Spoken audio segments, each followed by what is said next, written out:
එකේ රීනේම් කරගන්න. පුළුවන් අය වීඩියෝස් ඔන් කරන්න. මං කියන දේ ඇහෙනව නේද? ලෝචන හොඳට ඇහෙනව නේද මං කියන එක? හරි. ඕකේ. මම ඔයාලට ගිය සතියේ 4 වෙනි පාඩමේ ඒකීය සංදීය කියන කොටස් දෙක විභාගයට එන මේ 4 වෙනි පාඩමෙන් ඒකීය සංදීය ඊළඟට ජනාධිපති පාර්ලිමේන්තු කියන ඔන්න මාතෘකා හතර තමයි භාගයට එන්නේ. හරිද? මේ පාඩමේ 4 වෙනි පාඩමේ මාතෘකා 8ක් තියෙනවා. ඒ මාතෘකා 8න් ඔය කිව්වා වූ මාතෘකා හතර තමයි විභාගයට එන්නේ. හරිද? ඒකෙන් දැන් ඔයාලට මං ගිය සතියේ ඒකී ආණ්ඩුක්‍රම පිළිබඳවයි සංධි ආණ්ඩුක්‍රමය පිළිබඳව උත්තර දෙකක් දුන්නා. අද සහ හෙට ජනාධිපති සහ පාර්ලිමේන්තු ආණ්ඩුක්‍රම දෙක ගැන උත්තර දෙකක් දෙනවා සහ පැහැදිලි කරනවා. හරිද? එතකොට මම පාඩමක් ගත්තම් පාඩමේ එන අනුමාන මාතෘකා ටිකට තමයි වැඩිපුර අවධානය දෙන්නේ. හරිද? දැන් මම මෙහෙම කියන්නම්. ලෝකේ විවිධ ආණ්ඩුක්‍රම තියෙනවානේ. ඒ කියන්නේ ලෝකේ විවිධ රටවල සමහරක් රටවල තියෙනවා ජනාධිපති ආණ්ඩුක්‍රම. සමහරක් රටවල තියෙනවා පාර්ලිමේන්තු ආණ්ඩුක්‍රම. හරිද? එතකොට තවත් සමහර රටවල තියෙනවා ඒකතන්ත්‍ර පාලන ක්‍රම. තවත් රටවල තියෙනවා මිශ්‍ර විධායක ආණ්ඩුක්‍රම. හරිද? දැන් ඔය කිව්වා වූ මාතෘකා හතරෙන් අපි අද ඉගෙන ගන්නේ ජනාධිපති සහ පාර්ලිමේන්තු කියන ආණ්ඩුක්‍රම ගැන. හරිද? මම ඔයාලට සරල කෙටි හැඳින්වීමක් කරලා අපි ජනාධිපති ආණ්ඩුක්‍රමය කියන මාතෘකාව යටතේ රචනා ප්‍රශ්නයකට යනවා. එතකොට මේ රචනා ප්‍රශ්නය හරහා ඔයාලට විශේෂයෙන් කියන්න ඕනේ ඔයාලා බහුවර්ණ අමාරුයි කියනවනේ. බහුවර්ණ අමාරුයි කියන අයට තමයි මේ උත්තරේ. ඔයාලා රචනා ප්‍රශ්න වලට වැඩි අවධානයක් දෙන්න. රචනා ප්‍රශ්න වලට වැඩි අවධානයක් දුන්නොත් බහුවර්ණ ටික ඔටෝම කම්ප්ලීට් වෙනවා. පැහැදිලිද? හරි. මම ඔයාලට මෙහෙම කියන්නම්. කැබිනට් ආණ්ඩුක්‍රමය. අපි කැබිනට් ආණ්ඩුක්‍රමයකට නම් කිහිපයක් කියනවා. පාර්ලිමේන්තු ආණ්ඩුක්‍රමය කියලා කියනවා. හරිද? ඊට අමතරව වෙස්ට්මිනිස්ටර් ආණ්ඩුක්‍රමය කියලා කියනවා. ඔයාලා අහලා ඇති මං හිතන්නේ වෙස්ට්මිනිස්ටර් ආණ්ඩුක්‍රමය කියන නම. වෙස්ට්මිනිස්ටර් කියන නම හැදෙන්නේ මෙන්න මෙහෙමයි. බ්‍රිතාන්‍යයේ තියෙනව දරුවෝ වෙස්ට්මිනිස්ටර් කියලා ස්ථානයක්. අපි කියනවා ගමක් කියලා. හරිද? එතකොට මේ වෙස්ට්මිනිස්ටර් කියන ගමේ පාර්ලිමේන්තුව තියෙන හින්දා අපි එකට කියනවා වෙස්ට්මිනිස්ටර් ආණ්ඩුක්‍රමය. ඒ කියන්නේ බ්‍රිතාන්‍යයේ වෙස්ට්මිනිස්ටර් කියන ගමේ තමයි පාර්ලිමේන්තුව පිහිටලා තියෙන්නේ. ඒ හින්දා අපි පාර්ලිමේන්තු ආණ්ඩුක්‍රමයට වෙස්ට්මිනිස්ටර් ආණ්ඩුක්‍රමය කියලා කියනවා. පාර්ලිමේන්තු ආණ්ඩුක්‍රමයේ විශේෂත්වය තමයි අගමැති සහ කැබිනට් මණ්ඩලයක් තමයි දකින්න පුළුවන් වෙන්නේ. හරිද? දැන් මම එතනින් ඔයාලට දැන් අද ජනාධිපති ආණ්ඩුක්‍රමය ගැන කියලා දෙන්න යන්නේ. එතකොට මම ඔයාලට දැන් කියලා දෙන්න යන්නේ ජනාධිපති ආණ්ඩුක්‍රමය ගැන. හරිද? ජනාධිපති ආණ්ඩුක්‍රමය ගත්තහම ජනාධිපතිවරයා තමයි ජනාධිපති ආණ්ඩුක්‍රමයක ක්‍රියාත්මක වන රටක ප්‍රධානියා බවට පත් වෙන්නේ. අපි ජනාධිපති ආණ්ඩුක්‍රමය ගැන කතා කරනකොට අමතක කරන්නෙම නැති රටක් තමයි ඇමරිකාව කියන්නේ. ඒ වගේම ලංකාව තුලත් ජනාධිපති ආණ්ඩුක්‍රමය ක්‍රියාත්මක වෙනවා. හරිද? දැන් මම මෙහෙම කියලා දෙන්නේ නැහැ. ඔයාලට රචනා ප්‍රශ්නෙත් එක්ක තමයි කියලා දෙන්නේ. ඔයාලා ලියා ගන්න ජනාධිපති ආණ්ඩුක්‍රමය යනු ලියා ගන්න රචනා ප්‍රශ්නේ. හැඳින්වීම විස්තර කිරීම නිගමනයත් එක්කම අපි මේ කොටස විස්තර කරගමු. පැහැදිලිද? ලියා ගන්න ජනාධිපති ආණ්ඩුක්‍රමය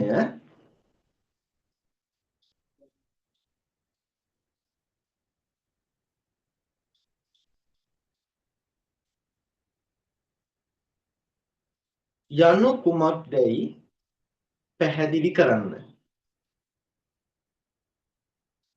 ළමයි 19 දෙනෙක් ඉන්නවා. තවත් අය ඇඩ් වෙයි. ඇඩ් වෙන කිසිම කෙනෙක් පන්ති අවසන් වෙනකන් අයින් වෙන්න එපා. ළමයි දෙන්නෙක් විතරක් මට පර්මිෂන් ඉල්ලුවා සර් මේ පන්තියක් තියෙනවා. ඒ හින්දා මම ඒ දෙන්නට විතරක් විනාඩි 15ක් විතර ඉඳලා යන්න. අද මුල්ම දවසේ හින්දා කියලා. අනිත් කිසිම කෙනෙක් පන්තියෙන් අවසන් වෙනකන් අයින් වෙන්න එපා. රචනා ප්‍රශ්නේ ලියනකොට පැන්සලක් භාවිත කරන දරුවෝ ඒකට හේතුව තමයි ඔයාලා දැන් ලස්සනට මුතු කැට වගේ ලිව්වට විභාගෙදී එහෙම ලිව්වොත් ඔයාලගේ ස්පීඩ් එක හදාගන්න බෑ. ඒ හින්දා දැන් පැන්සලක් භාවිත කරන්න. පන්තිය ඔයා දැන් ලියන රචනා ප්‍රශ්නේ පස්සේදී ලස්සනට හැඩ කරලා ලියා ගන්න පුළුවන්. හරිද? පුළුවන් හැමෝම කියන්නේ වීඩියෝ ඔන් කරන්න. මොකද සමහරක් අයට ලියා ගන්න බැරි වෙනවා. ඒකෝට මට පේනවා හරි ලියා ගන්න බැරුණා කියලා. ඒකෝට මට කියන්න පුළුවන් හරි පුතේ මෙන්න මේ ටික ලියා ගන්න කියලා. හරි. ලියාගත්තද ජනාධිපති ආණ්ඩු ක්‍රමය යනු කුමක්දයි පැහැදිලි කරන්න කියලා? ලියාගත්ත නේද? හරි. ඕක ගාවින් ලියන්න පුතේ ලකුණු 10යි විනාඩි 18යි. ලකුණු 10යි කාලය විනාඩි 18යි හම්බෙන්නේ. ලකුණු 10යි කාලය විනාඩි 18යි. හරිද? දැන් ඔන්න ලියා ගන්න. මම මෙතෙන් පටන් ගන්නම්. හැඳින්වීම මම ඡේද වෙන් කරන්න කියනකම් ඡේද වෙන් කරන්න එපාමයි දරුවෝ කවුරුවත්. හරිද? ලියා ගන්න. විධායක බලය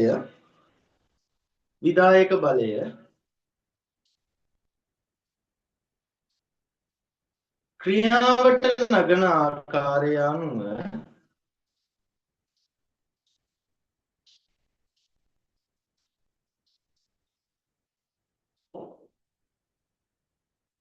කමක් නැහැ ලියා ගන්න පුතේ. අදාවට කමක් නැහැ. සරලව කරන්න. ඒකින්ද අද අලුතින් ආපු කට්ටිය පළවෙනි දෙවෙනි පාඩම් නැහැ කියලා දුක් වෙන්න එපා. ඒ ඔක්කොම කවර් කරන බය වෙන්න එපා. හරි. ලියා ගන්නකො. විධායක බලය ක්‍රියාවට නගන ආකාරය අනුව ආණ්ඩුක්‍රම ආකෘතීන් කිහිපයකි. ආණ්ඩුක්‍රම ආකෘතීන් කිහිපයකි. ආණ්ඩුක්‍රම ආකෘතීන් කිහිපයකි. එනම් කැබිනට් ආණ්ඩුක්‍රම ක්‍රමාවක් දාන්න. කැබිනට් ආණ්ඩුක්‍රම, ජනාධිපති ආණ්ඩුක්‍රම, මිශ්‍ර විධායක ආණ්ඩුක්‍රම, මිශ්‍ර විධායක ආණ්ඩුක්‍රම සහ ඒක පුද්ගල තන්ත්‍ර, ඒක පුද්ගල තන්ත්‍ර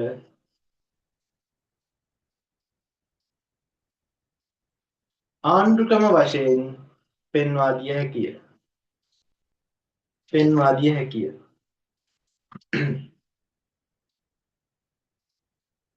මේ අතරින් ලෝකයේ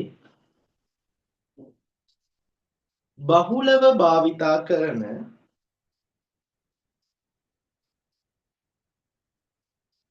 ආණ්ඩුක්‍රම ආකෘතියක් ලෙස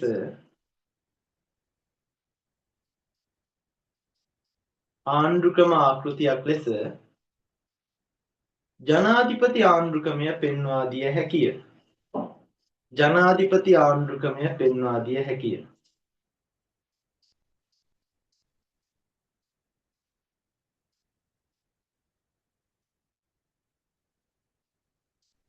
එනම්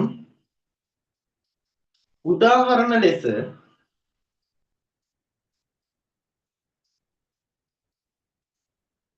ශ්‍රී ලංකාව, ඇමරිකාව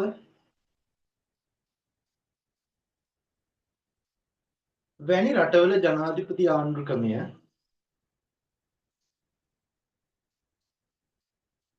මොකද ලෝචනා?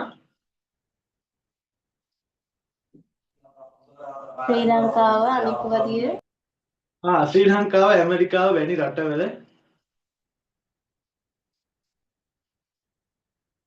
මෙම ආණ්ඩුක්‍රමය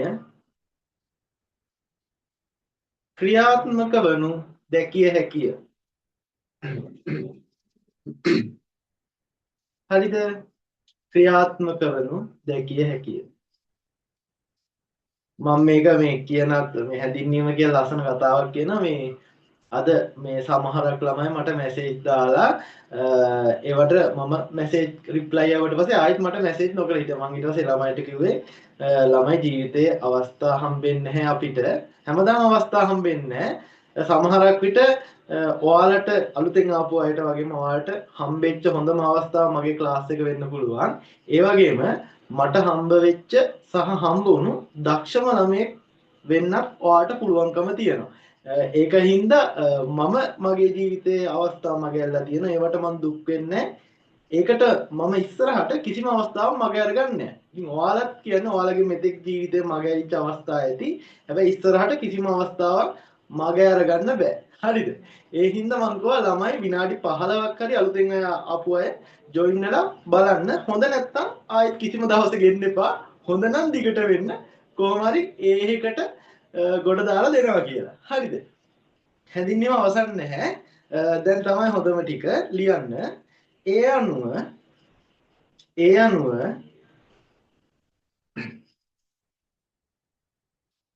රටක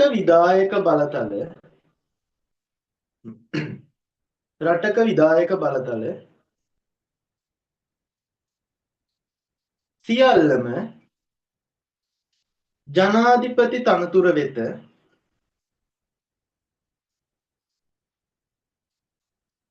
ඒකරාශී කරන ලද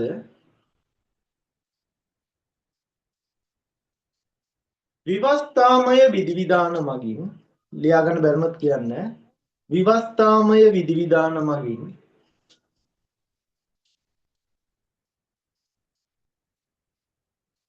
විවස්ථාදායකට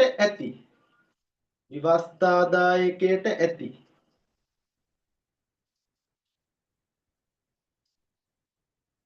වගකීමෙන් නිදහස් කරන ලද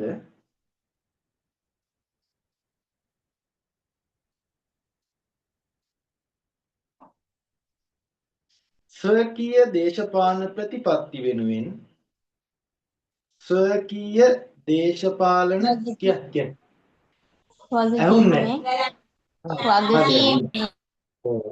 වගකීමෙන් නිදහස් කරන ලද ස්වකීය දේශපාලන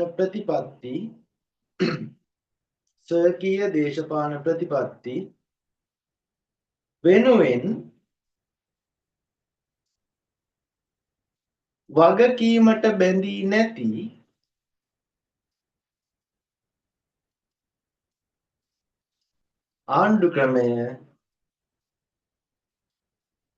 ආණ්ඩුක්‍රමය ජනාධිපති ආණ්ඩුක්‍රමය ලෙස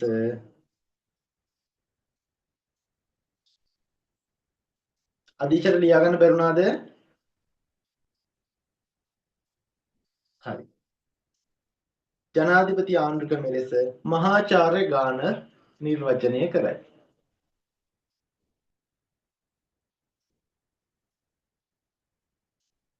හරිද?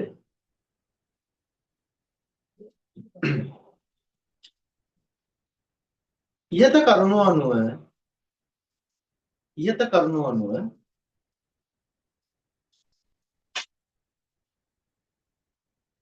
ජනාධිපති ආණ්ඩුක්‍රමය පිළිබඳව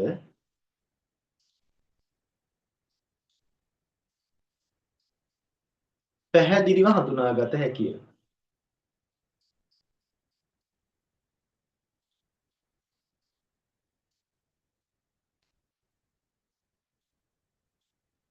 හරිද? මේක ඔයාලට කියන ලස්සන කතාවක්. ඔය හැඳින්වීමනේ මම කියලා දුන්නේ. හැඳින්වීම කියලා දෙන්න කලින් කියනවා. හරිද? මට දේශපාලන විද්‍යාවට ලකුණු 47ක් වගේ තිබුණා. ඔයාලා වගේ දැන් 13 වසරේ අවසාන මාස 4 හෝ 5 ඇතුළත තමයි සූදානම් වෙන්නේ. හරිද? ඉගෙනගත චරිතයක් නෙවෙයි දවස්වල. බොරු කතා කියන්නේ මේක ඇත්ත කතාව. මගේ රිසර්ච් ෂීට් එක ඔයාලා දන්නේ නැහනේ. මගේ රිසර්ච් එක තිබුණේ පුතේ සාමාන්‍ය පෙළ. ඔයාලා මෙතන A6, A7, A8, A9 ගන්න ළමයි ඇති. සහ මගෙන් දැනට ඉගෙන ගත්ත ළමයි ලෝ කරන අය ඉන්නවා. හරිද? හැබැයි මගේ කතාවේ මට සාමාන්‍ය පෙළ රිසර්ච් එක තිබුණේ 8.2යි. හරිද? සම්මාන දෙකක් තිබුණේ 8.2 අනිත් ඔක්කොම S. හරිද? හැබැයි මගේ A level රිසර්ච් එක ෆ්‍රෙෂ් අයි එකේ A3යි. හරිද?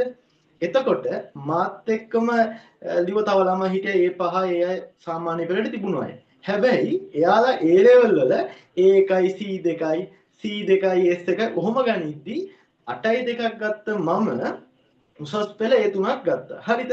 එතකොට මම 13 වසරේ පළවෙනි වාරي ඉවර වෙනකම් පුතේ ලකුණු 47යි 48යි හොමයි තිබුණේ. හරිද?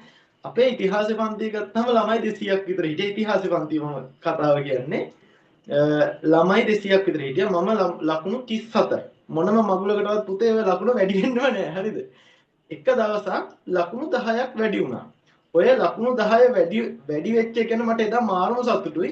ඒ ලකුණු 10 හින්දා සහ මගේ ළමයි මගේ යාළුවෝ මාව අත්හැරලා පාඩම් කරපු හින්දා තමයි අද මම මේ තැන ඉන්නේ. හරිද? එයාලා මාව අත්හැරලා පාඩම් කරපු මට මාර දුකක් හිතුණා. මම විතරයි අත්හැරි. මමයි තව ගෑල් ළමයෙකුයි පොලිටිකල් පන්ති. එතකොට ඒ ළමයි මාව අත්හැරලා පාඩම් කරපු සහ මගේ අර ලකුණු 10 වැඩි වෙච්ච එක තමයි මගේ ජීවිතේ තීරණාත්මක අවස්ථාව උනේ. අවසානයේ පුතේ ඒ ළමයි 200 අතර අවසාන ටර්ම් ටෙස්ට් වල ලකුණු 96 97 95යි. හරිද? එතකොට මම ලකුණු 96ක් 97ක් ගනිද්දී දෙවනියට හිටපු ළමයට ලකුණු 87යි ලකුණු 88යි. එතකොට මගෙන් මට උගන්වපු සර් අහනවා උඹ පුතේ ලකුණු 38ක 48ක ඉඳලා ලකුණු 96ක් ගන්නකොට පන්තියේ අනිත් ළමයි 200ම මොකද කරේ? ඊටත් වඩා මම පන්තියේ අවසානය වෙලා ඉද්දි ඒ වෙනකොට වැඩිම ලකුණු 80 ගණන් ගත්ත ළමයා දැන් මාත් එක්ක බලනකොට මම පළවෙනි වෙලා ඌ දෙවෙනි වෙලා. ඒකත් මම ඌට වඩා ලකුණු 8ක් විතර ગેප් එකක් තියලා. හරිද? ඒකට හේතුව ඔයාලා මේ විෂය කරනකොට ඉගෙන ගන්න ඕනි පළවෙනි දේ කලමනාකරණය. නිකන් ගොන්නු හරක් වගේ මුළු සිලබස් එකම පාඩම් කරන එක නෙවෙයි. ඔයාලගේ වගකීම. හරිද? දැන් මේ හතරවෙනි පාඩමේ මාතෘකා 8ක් තියෙනවා. එකක් ඒකීය, සංධීය, සහසන්ධීය, අනුසන්ධීය. ඔය හතරෙන්ම ඔයාලා අවධානය යොමු කරන්න ඕනේ ඒකීය සංධීය කියන දෙකට. ජනාධිපති, පාර්ලිමේන්තු, ඊළඟට ඒකතන්ත්‍ර, මිශ්‍ර විධායක. ඔය හතරෙන්ම අවධානය යොමු කරන්න ඕනේ ජනාධිපති සහ පාර්ලිමේන්තු කියන මාතෘකා දෙකට. දැන් මේ මාතෘකා 8න් ඔයාලට මම කිව්ව මාතෘකා 4යි. මේ මාතෘකා 4 මුල් කරගෙන තමයි ඔයාලට බහුවර්ණ පේපරේ ප්‍රශ්න හැදෙන්නේ. තේරුණාද? එතකොට ওই මාතෘකා 8න් ඔය මාතෘකා 4 මුල් කරගෙනම තමයි හැදෙන්නේ. ඔයාලා මං කියනවට චෙක් කරලා බලන්න. සහ මේ 4 වෙනි පාඩම හැම අවුරුද්දකම ඇවිල්ලා තියෙනවා. සහ 7 වෙනි පාඩම හැම අවුරුද්දකම ඇවිල්ලා තියෙනවා. 10 12 පාඩම් ටික හැම අවුරුද්දකම ඇවිල්ලා තියෙනවා. පැහැදිලිද? එතකොට ඔයාලට විශ්වාස කරනවා නම් මම කිව්වට අද ගිහිල්ලා බලන්න පාස් පේපර්ස් පොතක් පෙන්නලා 4 දෙවන පාඩම ඊළඟට 7 වෙනි පාඩම 10 12 කියන පාඩම්. හරිද? 4 වෙනි එක, දෙවෙනි එක, 7 වෙනි එක, 10 12. ඔය පාඩම් පහ බලාගෙන යන ළමයට රචනා පේපරේ ලකුණු 80ක් කවර් කරන්න පුළුවන්. 100%ක්ම කවර් කරන්න පුළුවන්. ඔයාලට 20 23 20 24 20 25 මගේ අනුමාන පේපර්ස් බැලුවා ඔය පාඩම් පහෙන් අනිවාර්යයෙන්ම ඇවිල්ලා තියෙනවා. හරිද? මේ වගේ දේවල් කියන රෙකෝඩින් මම දෙන්නේ නැහැ. ඔයාලට බලන්න දෙනවා සාමාන්‍ය YouTube එකේ දාන්නේ නැහැ. හරිද? එතකොට ඔයාලා ගිහිලා චෙක් කරලා බලන්න මේ පාඩම් 15ක් දේශපාලන විද්‍යාවේ තියෙද්දි මේ පාඩම් 15 මේ පාඩම් පහෙන් විතර රචනා පේපරේ ලකුණු 80ක් ගන්න පුළුවන්කම තියෙද්දි ඇයි ළමයි විෂය අමාරුයි කියන්නේ. හරිද? ඉතින් ඔයාලට තියෙන ඔයාලා දක්ෂ ළමයි නම් මෙතන වැඩ බැරි අය ඉන්න පුළුවන්, දක්ෂ අය ඉන්න පුළුවන්. ඔයාලා ඔන්න ඔය පාඩම් පහට අදාළව 2019 20 21 22 23 24 සහ මේ අවුරුදු 25 පේපර්ස් ඔක්කොම චෙක් කරන්න. මම කිව්ව විදියට ඔයාලට ලකුණු 80ක් කවර් ගන්න බැරි නම් ওই පාඩම් පහෙන් හෙට ඉඳලා මගේ පන්ති එන්න එපා. හරිද? මේක තහවුරු කරලා කියන්නේ ඔයාලා බුද්ධිමත් ළමයි විදියට තේරුම් ගන්නගෙන යන්න ඕනි. උසස් පෙළ කියන්නේ දැන් සාමාන්‍ය මේ ශිෂ්‍යත්වයේ අම්මලගේ සාමාන්‍ය පෙළ ගුරුවරුන්ගේ උසස් පෙළ ළමයින්ගේ. පැහැදිලිද? එතකොට ඔයාලා තේරුම් ගන්න ඕනේ මොලයක් ඇතුව ජීවත් වෙන්න. ඒ හින්දා ඔයාලට තියෙන ආර්ට් වල තියෙන විෂයන් වලින් තාර්කිකම සහ මොලයක් ඇතුව ජීවත් වෙන කියලා දෙන එකම විෂය මෙන්න මේ විෂය. ඉතින් ඔයාලා අලුතෙන් ආපු කට්ටිය අද මේ පන්තියට ආපු එක ගැන ගොඩක් සතුටු වෙනවා. දැන් මම ඔයාලට හැඳින්වීම ගැන විස්තර කරන්නම්. හරිද? විධායක බලය තේරුණාද මම කිව්ව කතාව? ඕකේ. හරි. අර මම කිව්ව එක පාස් පේපර්ස් වලින් චෙක් කරලා බලන්න. හරිද? මෙන්න මෙහෙමයි. දැන් ඔයාලට මම අද ජනාධිපති ආණ්ඩුක්‍රමයේ පිළිබඳ ප්‍රශ්නයක් දුන්නේ. ඕකට විනාඩි 18ක් හම්බෙනවා. ලකුණු 10යි හම්බෙන්නේ. දැන් කෙනෙක්ට ඇති වෙන්න පුළුවන් ප්‍රශ්නයක් සර් මේකට කොච්චර පිටු ප්‍රමාණයක් ලියන්න ඕනිද කියන එක. ආයෙත් පාඩම් ටික කියන්න. දෙවෙනි පාඩම, හතරවෙනි පාඩම, හත්වෙනි පාඩම 2 4 7 10 12. හරිද? හරි. හරි. ලකුණු 10ක් හම්බ වෙනවා විනාඩි 18යි කාලය හම්බෙන්නේ. දැන් කෙනෙක්ට තියෙනවා ප්‍රශ්නයක් සර් මේකට කොච්චර පිටු ප්‍රමාණයක් ලියන්න ඕනද කියලා. කවුරු හරි ගුරුවරයෙක්ගෙන් ඔයාලා ඇහුවොත් මේ ප්‍රශ්නෙට උත්තරයක් දෙන්නේ නැහැ. හැබැයි මම මේකට ඔයාලට සාධාරණ උත්තරයක් දෙන්න. සාමාන්‍යයෙන් අපි ටයිමින් බැලන්ස් කරොත් ලකුණු 10ක ප්‍රශ්නයකට විනාඩි 18 නම් ඔය විනාඩි 18කට අපිට ලියා ගන්න පුළුවන් පැති දෙකක් හෝ පැති දෙකමාරක්. හරිද? මට නම් පැති දෙකයි. ඒ කියන්නේ මේ පැත්තයි මේ පැත්තයි. හරිද? එතකොට මේ පැති දෙක ඇතුලේ ඔයාලා අදාළ කරුණු ටික ගොනු කරලා තියනවා නම් ඔයාලට ලකුණු 10න් 10ම හම්බ වෙනවා. සමහරු හිතනවා අර ගොනු හරක් වගේ මේ වගේ පැති 6 7 පිරෙවුවම ලකුණු හම්බෙයි කියලා. එහෙම හම්බෙන්නේ නැහැ. ඔයාලට ඕක නිගමනයක් විස්තර කිරීමක් අවසානයේ හැඳින්වීම විස්තර කිරීම නිගමනය කියන කාරණා තුනම තිබ්බොත් විතරයි ඔයාලට ලකුණු 10න් 10 කම්ප්ලීට් කරන්න පුළුවන්. සහ 20න් 20 ලියන ප්‍රශ්නයකට සාමාන්‍යයෙන් මේ වගේ පැති 5ක්වත් කවර් වෙන්න ඕනි. පැහැදිලිද කියන කතාව? තේරුණාද? දැන් ඔයාලට දෙන්න පුළුවන් අවසානම ඇඩ්වයිස් එක. ඔයාලට ගුරුවරු පාඩමක් දීලා පාඩමට අදාළ රචනා ප්‍රශ්න 10ක් විතර දෙන ආරිප්පු තෙම්බල කරගෙන වරෙල්ලා කියලා. හරිද? එතකොට මේ අංක 28න් ඉන්න පුතාට නම මන් දන්නේ නැහැ. අංක 28න් ඉන්න දරුවට ලකුණු 20න් 18යි. අදීෂට 20න් 16යි. දිනෝෂට 20න් 17යි. තව එකෙක්ට 20න් 14යි. එහෙමනේ. එතකොට එක එක්කෙනාගේ තියෙන දැනුම මට්ටම අනුව තමයි ලියාගෙන ඉන්නේ. පැහැදිලිද? හැබැයි මම ඔයාලට ලකුණු 20න් 20 ගන්න රචනා ප්‍රශ්නයක් දුන්නොත් ඔයාලා හැමෝම ඒ ප්‍රශ්නේ කටපාඩම් කරගෙන හරි එනවා. එකක් ඒකෙන් ඔයාලගේ කාලය ඉතුරුයි සහ මගේ පන්තියේ එන හැම ළමයෙක්ටම එකම ඒ සාමාර්ථයකට යන්න හැකියාව තියෙනවා. පැහැදිලිද? ඒ කියන්නේ ලකුණු 20න් 20 ඒ රචනා ප්‍රශ්නට අනිවාර්යෙන් ගන්න පුළුවන් කියලා දන්නවනේ. පැහැදිලිද? අර ඔයාලට ගෙදරදී ලියාගෙන ඉන්න කිව්වොත් ඔයාලට වැඩ ටිකක් වැඩි වෙනවා. සමහරවල් මහන්සි වෙන එක ඇත්ත. හැබැයි මේ පන්තියේ ඉන්න ඔක්කොම ළමයි එකම ඒ ලිමිට් එකකට ගෙනියන්න බෑ. හරිද?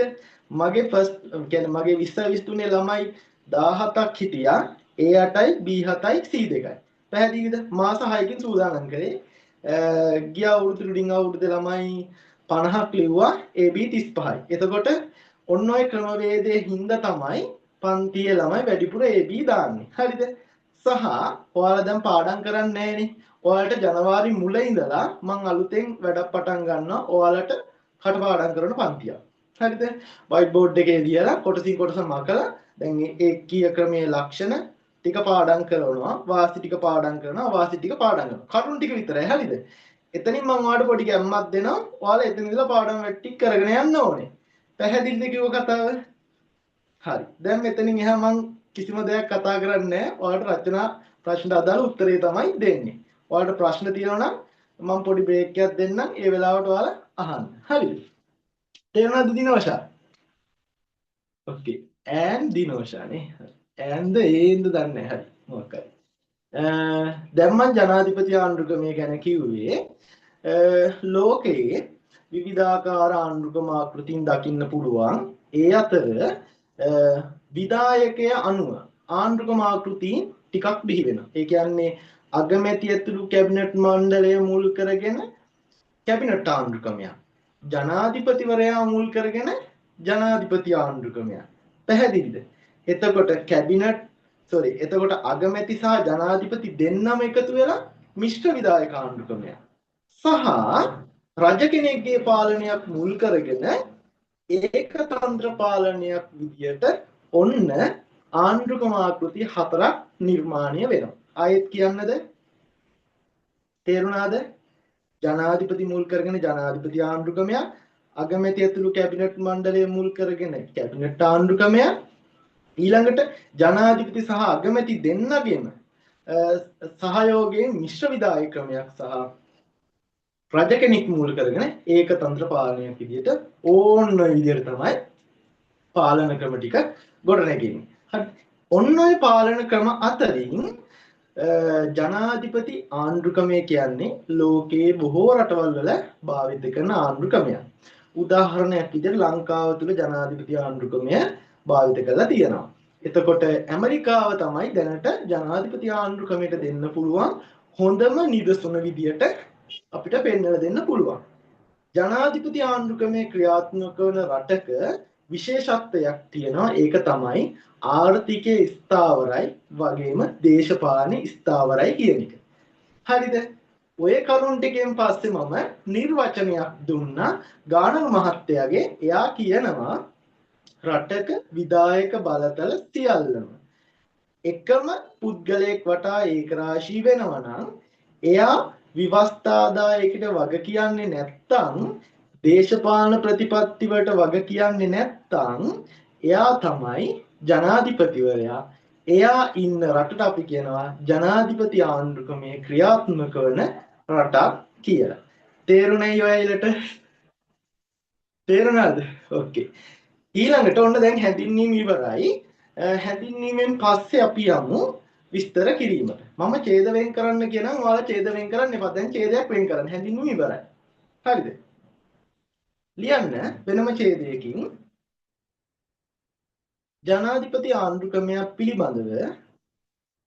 ජනාධිපති ආණ්ඩුක්‍රමයක් පිළිබඳව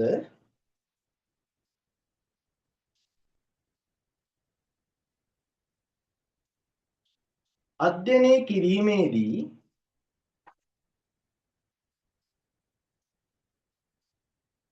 එහි ලක්ෂණ වාසි අවාසි පිළිබඳව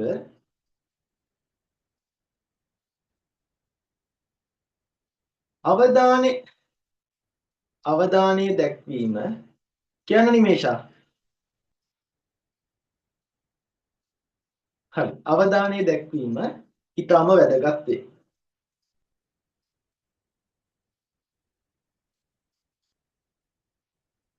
ඒ අනුව ජනාධිපති ආණ්ඩුක්‍රමයක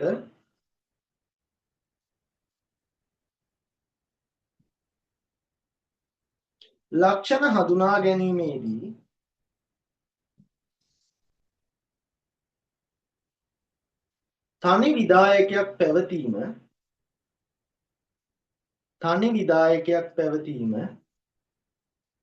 තනි විධායකයක් පැවතීම විශේෂ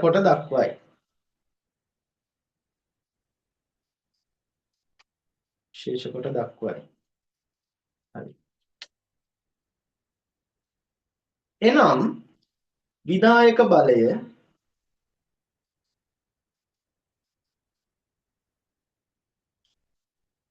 තනි පුද්ගලයෙකු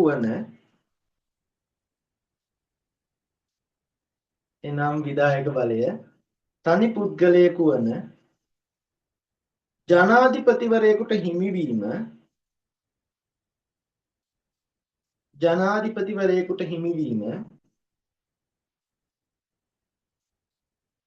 මෙමගින් අදහස් කෙරේ.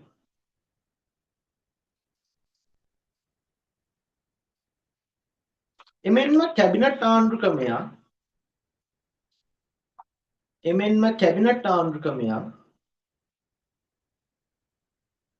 ගතහොත්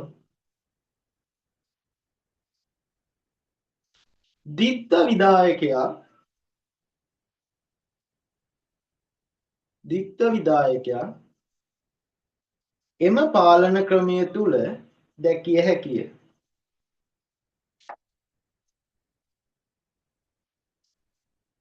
එනම්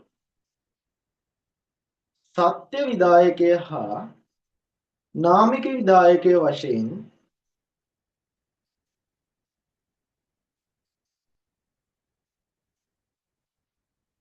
පෙන්වා දිය හැකිය.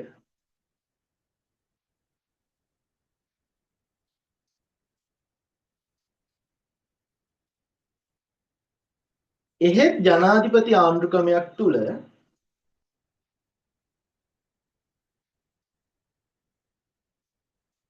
කැබිනට් ආණ්ඩුක්‍රමයක් සතු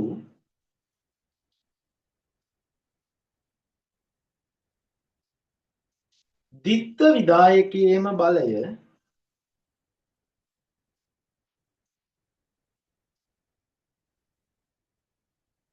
ජනාධිපතිවරයාට හිමි වේ.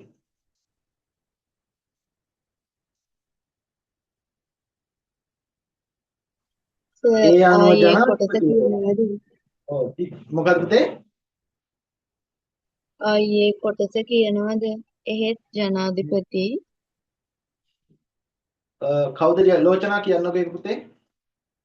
ටග්ගල කියන්න කවුරු හරි කියන්නකෝ. මම මේ කලින් ලියාගත්ත යන්නේ නෙමෙයි මේ වලට කියන දේවල් හරිද මගේ පන්ති වල කොහොමද යන්නේ එහෙමයි. එහෙත් ජනාධිපති ආණ්ඩු ක්‍රමයක් තුළ කැබිනට් ආණ්ඩු ක්‍රමයක් සතු තුළින්ම විධායකයාම බලය ජනාධිපතිවරයාට හිමි වේ. දිත්ත විධායකයේ සතු බලය හරිද? හිමි වෙයි කියලා කිව්වේ. ඒ අනුව ජනාධිපතිවරයා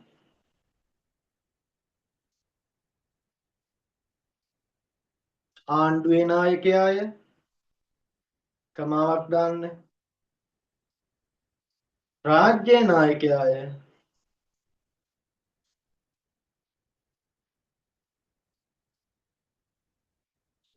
සහ පාලනය තුල බලවත්ම පුද්ගලයා ලෙස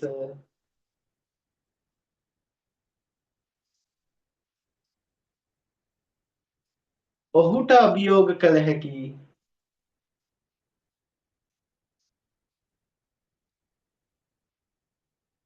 වෙනත් ආයතන නොපවතින බව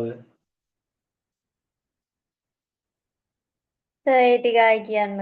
ඔහුට අභියෝග කළ හැකි වෙනත් ආයතන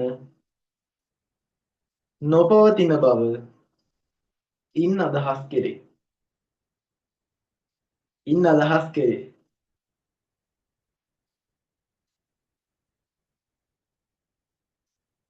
දිනෝෂ කියන්නේ මේ බැලුවට කමක් නැහැ මේ දඩ ගන්නවා කියන්නේ හරිද කමක් නැහැ ඉතින් බලන්න ඉතින් කමක් නැහැ මේ ඔය නංගිලා හරි යාළුවා හරි කවුරු හරිනේ බැලුවට කමක් නැහැ ඔය WhatsApp එක දැන් පාවිච්චි කරනවා WhatsApp එකට පොඩ්ඩක් මේ කේක් කෑල්ලකයි ස්ට්‍රෝබරි ගෙඩියක හරි ඉමෝජියක් ඒවා නඩු ගන්න හිත හරි හදාගන්න මේ ළමයි එහෙම හරි දුන්නා කියලා බැලුවට කමක් නැහැ ගෙවෙන්නේ නැහැ ඉතින් සර් බැලුවා කියලා හරිද නේද විශ්මි විශ්මිට අද ගෙදරින් කන්න දීලා නැහැ. ගෙදර මිනිස්සු එකතු වෙලා විශ්මිගේ අත්ත කාලාද කොහෙද නැත්නම් විශ්මිට ගහලා කට්ටියම එකතු වෙලා. හරිද? ඈන් කවුද ඈන් මේ නංගිද? නෑ සර් මට උණ හැදිලි ඉන්නේ තාමත් අඩු නෑ. අප්පට සිරි එහෙමද?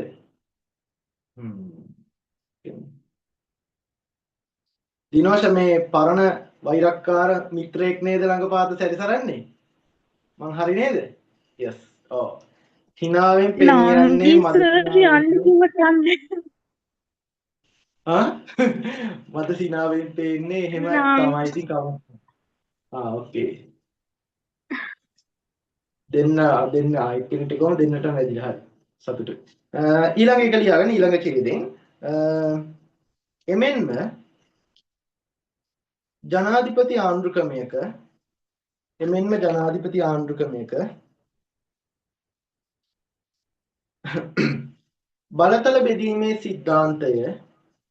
බලතල බෙදීමේ සිද්ධාන්තය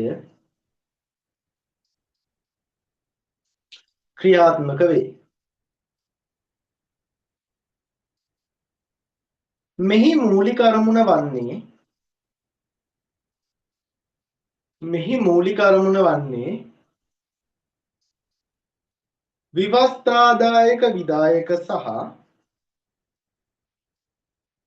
මෙහි මූලික අරමුණ වන්නේ විවස්ථාදායක විධායක සහ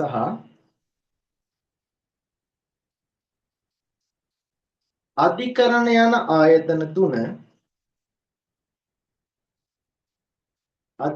යන ආයතන තුන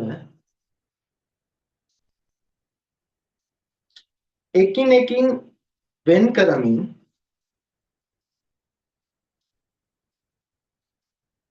ඒවාට පැවරෙන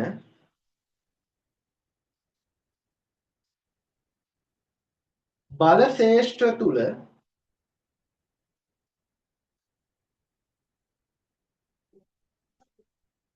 ස්වාධීනව කටයුතු කිරීමට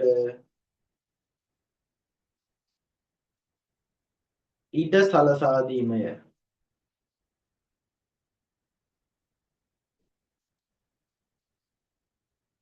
අපිට ඉතින් මෙහෙමයි මේ කවුද මේ තරුෂි මෙහෙමයි ඉතින් අර සමහරක් ලස්සන මිස්ලයිනේ අනේ ළමයි අද මේ බලන්න මේ ඩෙකොරේට් කරලා තියෙනවා ආට පේනවනේ කියලා එහෙම ඉතින් පොස්ට් පීපල් වගේ පොස්ට් ලයින් පෙන්නන්න බෑ හරිද ඒකේ බොරු දේවල් කියන්නේ නෑ පන්ති අදාළ ටික කරනවා එච්චරයි ලොකු ලස්සනකුත් නෑ මගේ තේරෙනව නේද නේද ඒ වුණාට කමක් නෑ ලස්සන නැතුණට කැතයි කියන්න පුතේ ලස්සනයි කියලා කියන්න මොකද එතකොට මගේ හිත හැදෙනවා හරිද පැහැදිලිද හරි තේරුණා නේද අදිශා කළුතර නේද ජයවා මට මතකයි කට්ටිය අනේ ඉතින් එකා යකා කියලා එකම එක කොල්ලෙක් ඉන්න ඌ එනවා අනේ දෙයියගේ පීටෙන් ඕ උඹ එන්නක හොඳ ඇත්තේ මොකද දන්නවද මෙච්චර මේ ගෑල් ළමයි ගොඩාක් අස්සේ මේ මම තනි වෙනවා හරිද තනි වෙනවනේ අර මේ එක ගෑල් ළමයි පන්තියේ අහන මේ සර් මේ සට ගෑල් ළමෙක් නැද්ද කියලා හරිද මං කෝ ඉතින් සර් ගෑල් ළමයි දිහා බලන්නේ නැද්ද කියලා මං ඉතින් බලන්න දෙයක් නැහැනේ පුතේ දැන්ටත් මෙතන 20න් එකෙක් කොල්ලෙක් ඒතකොට ඉතුරු 19 මම මගේ දිහා බලන්න ඉන්නේ මං අමුතුවෙන් කෙල්ලෝ දිහා බලන්න ඕනේ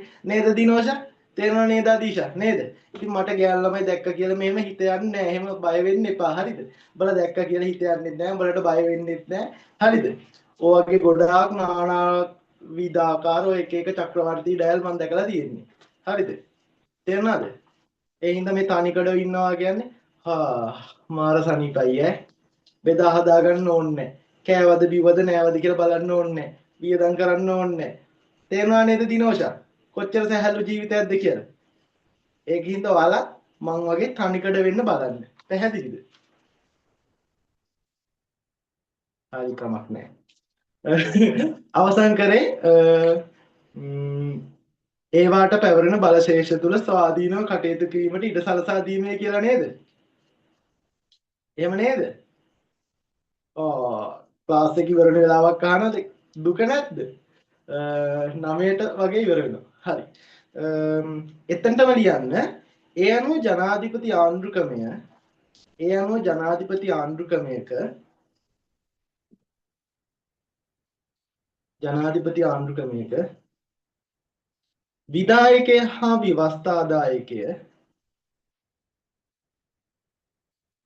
විධායකය හා ව්‍යවස්ථාදායකය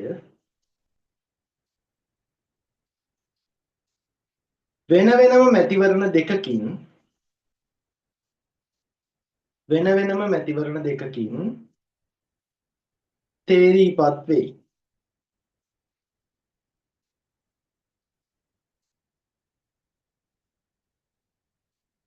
ඒ අනුව විධායකය හා ව්‍යවස්ථාදායකය අතර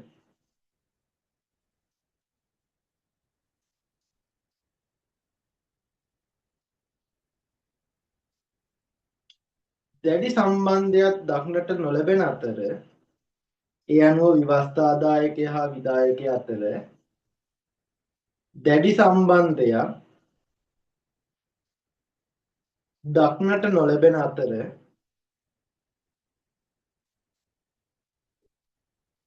එකක්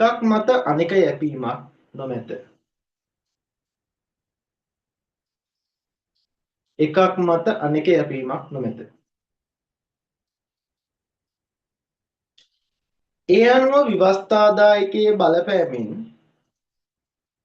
ඒ අනුව ව්‍යවස්ථාදායකයේ බලපෑමෙන් තොරව ස්වාධීනව අනේ සර් ආයි කියන්නකෝ ඒ අනුව ව්‍යවස්ථාදායකයේ බලපෑමෙන් තොරව ස්වාධීනව කටයුතු කිරීමට එහෙම නේද තරුෂි?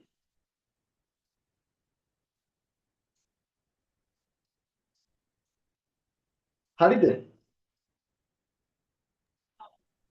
ඒ ටික ලියාගන්න බැරි වුණා. අනේ අම්මේ උඹලා නිකන් 60 දශකයේ ආච්චිලා වෙලානේ බා. ලියපන් ඒ අනුව ව්‍යවස්ථාදායකයේ බලපෑමෙන් තොරව ස්වාධීනව කටයුතු කිරීමට විධායකයට හැකි වේ. අනිත් එක පුතේ ළමයි රචනා ප්‍රශ්නයක් ලියා ගන්න ගියාම හතර වටේම මගේ සිංහල වචන ගැන හිතන්න එපා මං කැත විදිහට කියන්නේ හතර වටේම කූගා ගන්නවා හරිද එහෙම නෙවෙයි දැන් ජනාධිපති ආණ්ඩුක්‍රමය ගත්තාම හැඳින්වීම ලිව්වා ලක්ෂණ හතරක් විස්තර කරා වාසි ටිකයි අවාසි ටිකයි කරුණු විදියට දාවා අවසාන නිගමනයේ දාවා ලකුණු 10න් 10යි හරිම සැහැල්ලුයි. හරිද? දැන් මම මේ උත්තරයට ඔයාලට පැති තුනක් විතර දෙනවා. එතකොට ඔයාලට පැති තුනම ලියන්නත් පුළුවන්. ඊට අඩුවෙන් ලිව්වත් ප්‍රශ්නයක් නැහැ. ඕක ලියනකොට පොඩ්ඩක් දැන් ඔයාලා ලියනකොට පොඩ්ඩක් අඩු වෙනවනේ කරුණු ප්‍රමාණය නේද? හරි දිනෝෂා. ලියමු. ඊළඟ ඡේදය. හරිද? ඊළඟ ඡේදය ජනාධිපති ආණ්ඩුක්‍රමයක් සාමාන්‍යයෙන්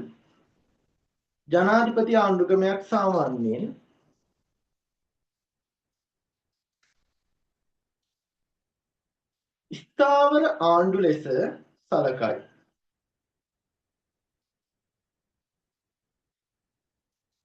ස්ථාවර ආණ්ඩු ලෙස සලකයි. ඒ අනුව ව්‍යවස්ථාවෙන් නියම කරන ලද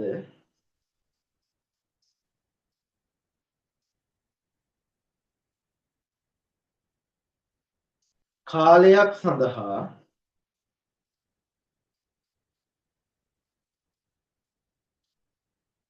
ඍජුවම මහජනතාව විසින්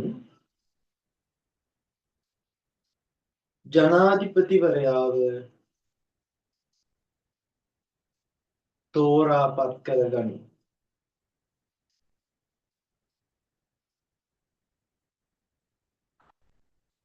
එමෙන්ම ජනාධිපතිව පාර්ලිමේන්තු ආණ්ඩුක්‍රමයක මෙන්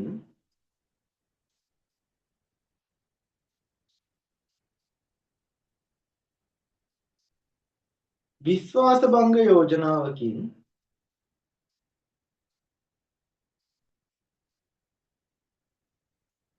ඉවත්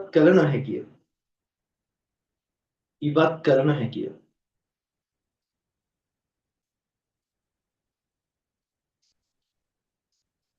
ජනාධිපති ඉවත් කිරීම සඳහා විශේෂ විධිවිධාන අනුගමනය කිරීමට සිදුවේ.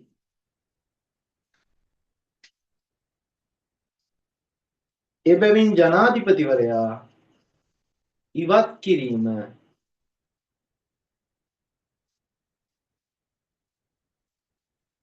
එතරම් පහසු කටයුත්තක්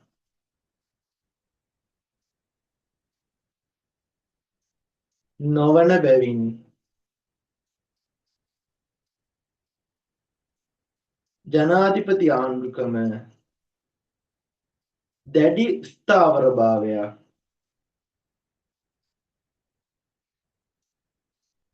ස්ථාවරභාවයක් උසුලයි. කොහර අංක 28න් හිටපු ළමයා අර හාවකම් දෙකක් දාගෙන හිටියලකෝ එක් ගිහිල්ලාද? ඉන්නවද? මම නැතුවට බැලුවේ ඉතින්. ඇයි මේ අපිව දැක්කම දුක හිතෙනවද?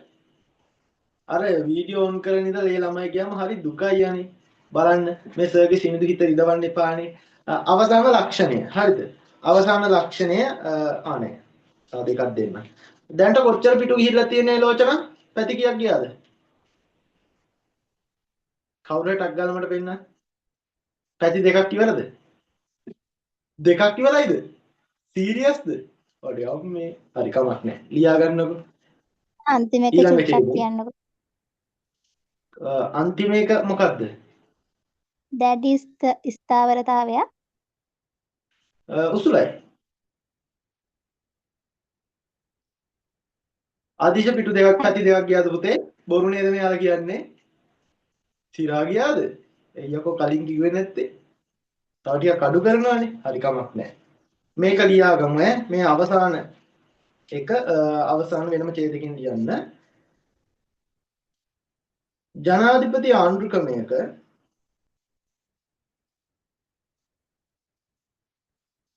කැබිනට් ආණ්ඩුක්‍රමය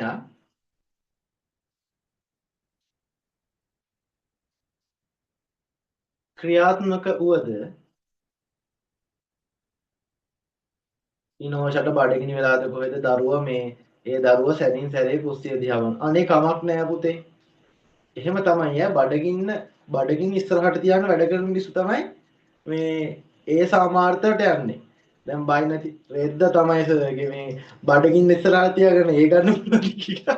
මට ඒකේ බයි නැති කමක් නැහැ. එහෙමනේ ඉතින් උඹලා බයින්නේ සාමාන්‍යයෙන්. අපිත් ඒ දවස්වල බැන්නනේ බං. හරිද?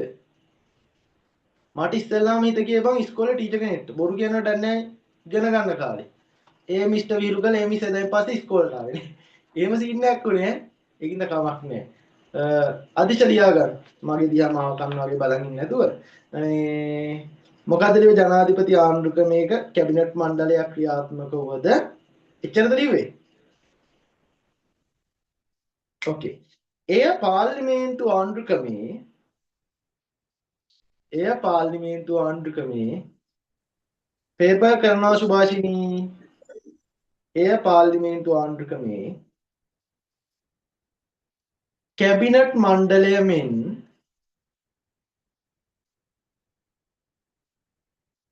සාමූහික මණ්ඩලයක් නොවේ.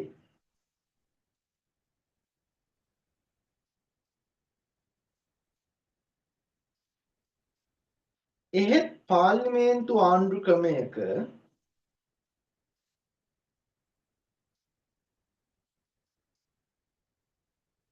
අගමැති ඇතුළු කැබිනට් මණ්ඩලය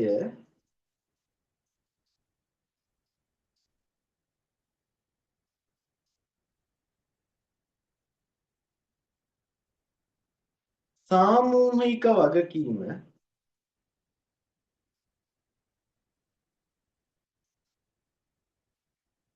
ඉටු කිරීමට බැඳී සිටී.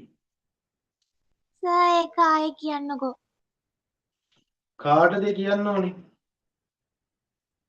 මට මට කියන්නේ මට පේන්නේ නැහැ බෝ.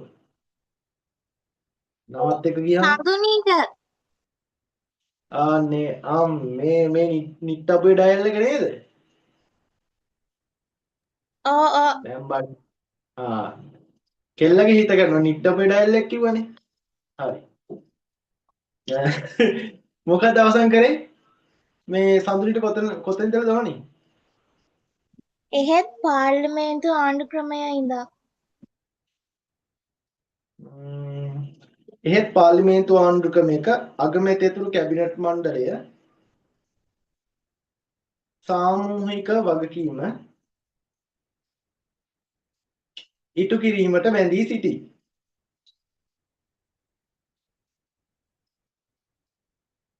එබැවින් ජනාධිපති ආණ්ඩු ක්‍රමයක ක්‍රියාත්මක වන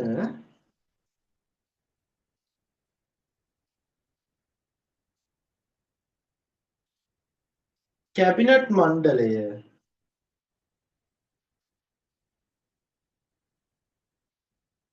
උපදේශක මණ්ඩලයක් මිස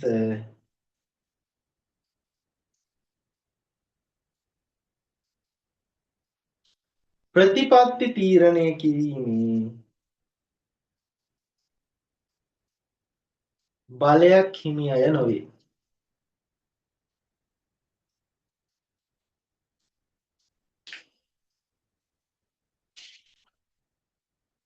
හරි.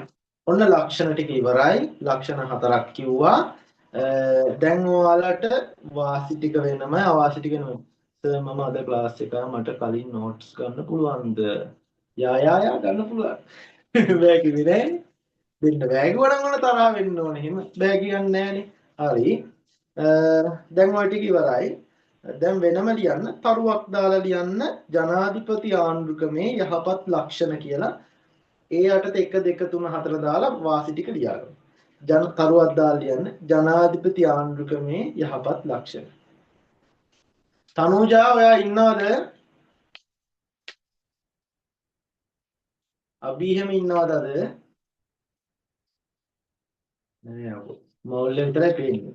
හරි. ජනාධිපති ආණ්ඩු ක්‍රමේ යහපත් ලක්ෂණ විදියට අංක 1 ලියා ගන්න ස්ථාවර ආණ්ඩු නිර්මාණය වීම. ස්ථාවර ආණ්ඩු නිර්මාණය වීම. දෙවැනි එක විධායකයේ කාර්යක්ෂමතාවය.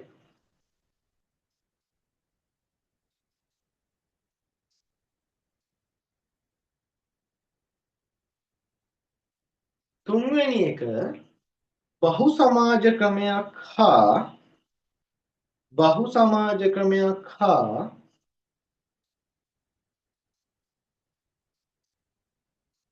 බහුපක්ෂ ක්‍රමයක් පවතින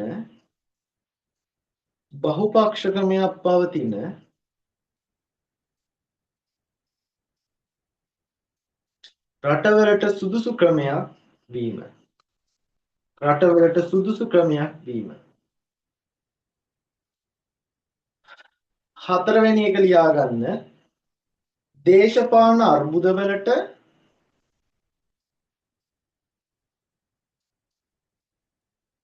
පහසුවෙන් ඔරොත්තු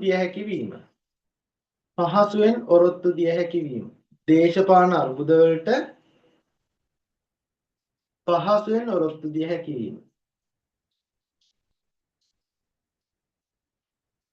පස්වෙනි එක අවසානම වාසිය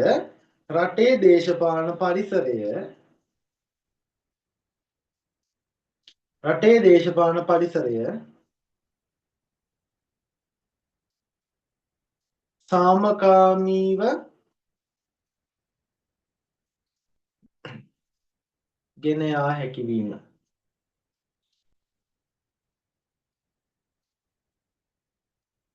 හරිද? ඒ ටික ඉවරයි. දැන් ලියා ගන්න ජනාධිපති ආණ්ඩු ක්‍රමයක අයහපත් ලක්ෂණ කියලා තරුවක් දාලා. දැන් යහපත් ඒවානේ ලිව්වේ. දැන් ලියන්න යන්නේ අයහපත් ඒවා.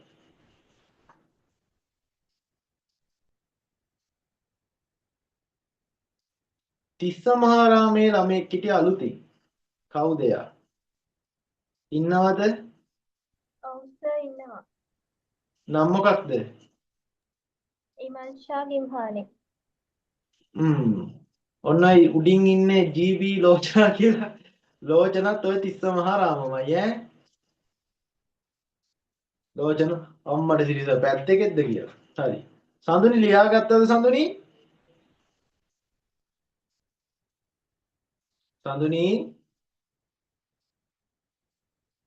කොහොම මිනිත්ත බෙහෙල්ල. හරි. ලියාගෙන. හරිද? හරි. දැන් යහපත් ලක්ෂණ ලියන දැන් අයහපත් ලක්ෂණ යටතේ එක ලියන්න විධායකයේ අත්නෝමතික භාවය.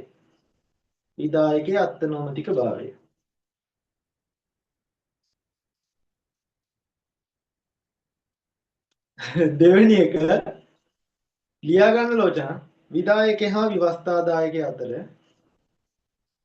විධායකයා හා විවස්ථාදායකයා අතර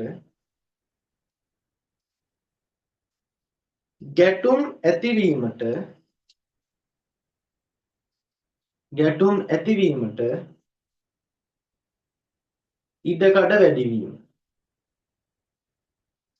ඉඩකඩ වැඩි වීම. ඊළඟ එක ලියා ගන්න ප්‍රජාතන්ත්‍රවාදී භාවය අඩුවීම.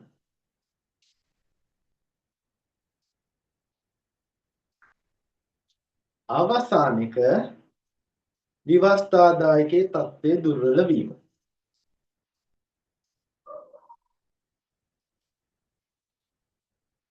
අවසාන එක ආයි මොකද පුතේ? හතරවෙනි කරුණායි කියන්නේ. විවස්ථාදායකයේ තත්ත්වය දුර්වල වීම. ඊට පස්සේ අවසන් කරන්න යනාදී වශයෙන් මොකද දිනෝෂ ලියන්නේ නැද්ද? ඈන් දිනෝෂ ලියන්නේ නැද්ද? හරි ඕකේ. මවුලේ ලිව්වද? ගෙදර සැප පහසුවට ඉන්න මේ ළමෙක් තමයි මවුල් කියන්නේ. ගෙදර මොකෙක්වත් නැහැ ඉන්නේ ඔක්කොම එලවලා ගෙදරට ගෙන ඔක්කොම කාලා බීලා එහෙම ඉන්න චරිතයක්. හරිද? ඔයාලත් ඉස්සරහට මේ යනකොට දැනගන්න පුළුවන් මේ අනිත් කාරණාව. ඒකක් ගන්න ළමෙක් නම් හැමදාම පන්තියෙන් එන්න ඕනේ. හරිද? මගේ පන්ති හොඳ නැත්තම් නෑවිත් ඉන්න ඕනේ. හරිද? මගේ පන්ති හොඳ නම් හැමදාම එන්න ඕනේ. තේරුණාද ඔයාලට? ඕකේ. මම මෙහාට ඊට පස්සේ ඔව් සර් එහෙම තමයි සර් කියලා කියන්න ඕනේ. හරිද? අඩුම ගානේ ඔළුව හරි වනන්න ඕනේ. මම උත්තරයක් ඇහුවම ඔව්ද කියලා ඇහුවම මයික් ඔන් කර ඉන්න ඕනේ නැහැ. ඔව් නම් මෙහෙමයි. හරිද? නෑ නම් මෙහෙමයි. නැත්තම් ඔයාලට ඕන් කරන්න ගියාම ලබනාත්ම වෙනවනේ. පැහැදිලිද? ඔව් නම් මෙහෙමයි නෑ නම් මෙහෙමයි. සංඥා භාෂාව ඈ. හරිද? ඕකේ. දැන් අවසානට ලියා ගන්න නිගමනේ. නිගමනේ ලියලා ඔයාලට ඔක කියලා දීලා නිදහස් කරන්න. හරිද? ජනවාරි මුල් සතියේ ඉඳලා ඔයාලට කරන පැය දෙක පැය 3ක් හෝ 3:00මාරක් වෙයි. හරිද? කමක් නෑ නේද? ඒකට හේතුව ඔයාලට පාඩම් කරවන්න අමතර පැයක කාලයක් ගන්නවා. නේද?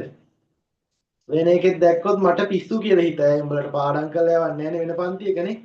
හරි. ඕකේ.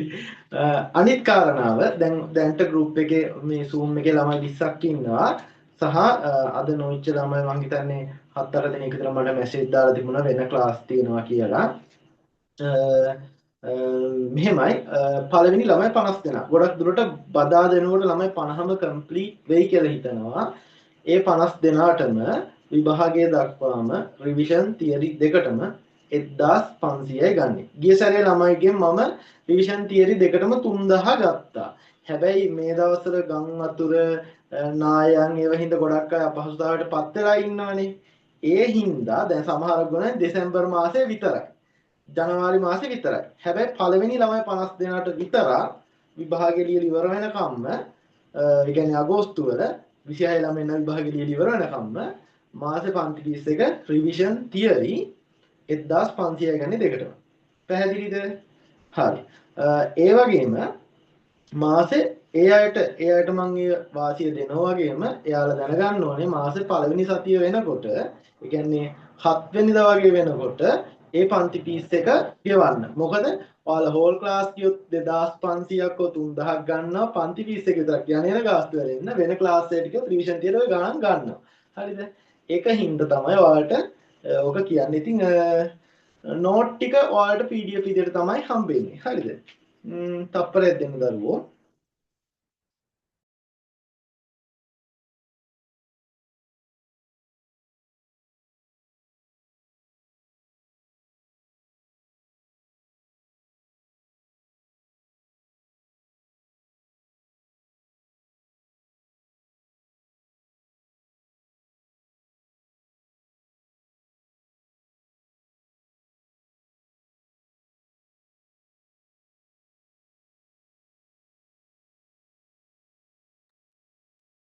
හරි. දැන් පුතේ මේ මල වදේ මේ අපේ මේ දැන් මේ ඉන්න දන්න සිවිලිමක් ගහලා නැහැ.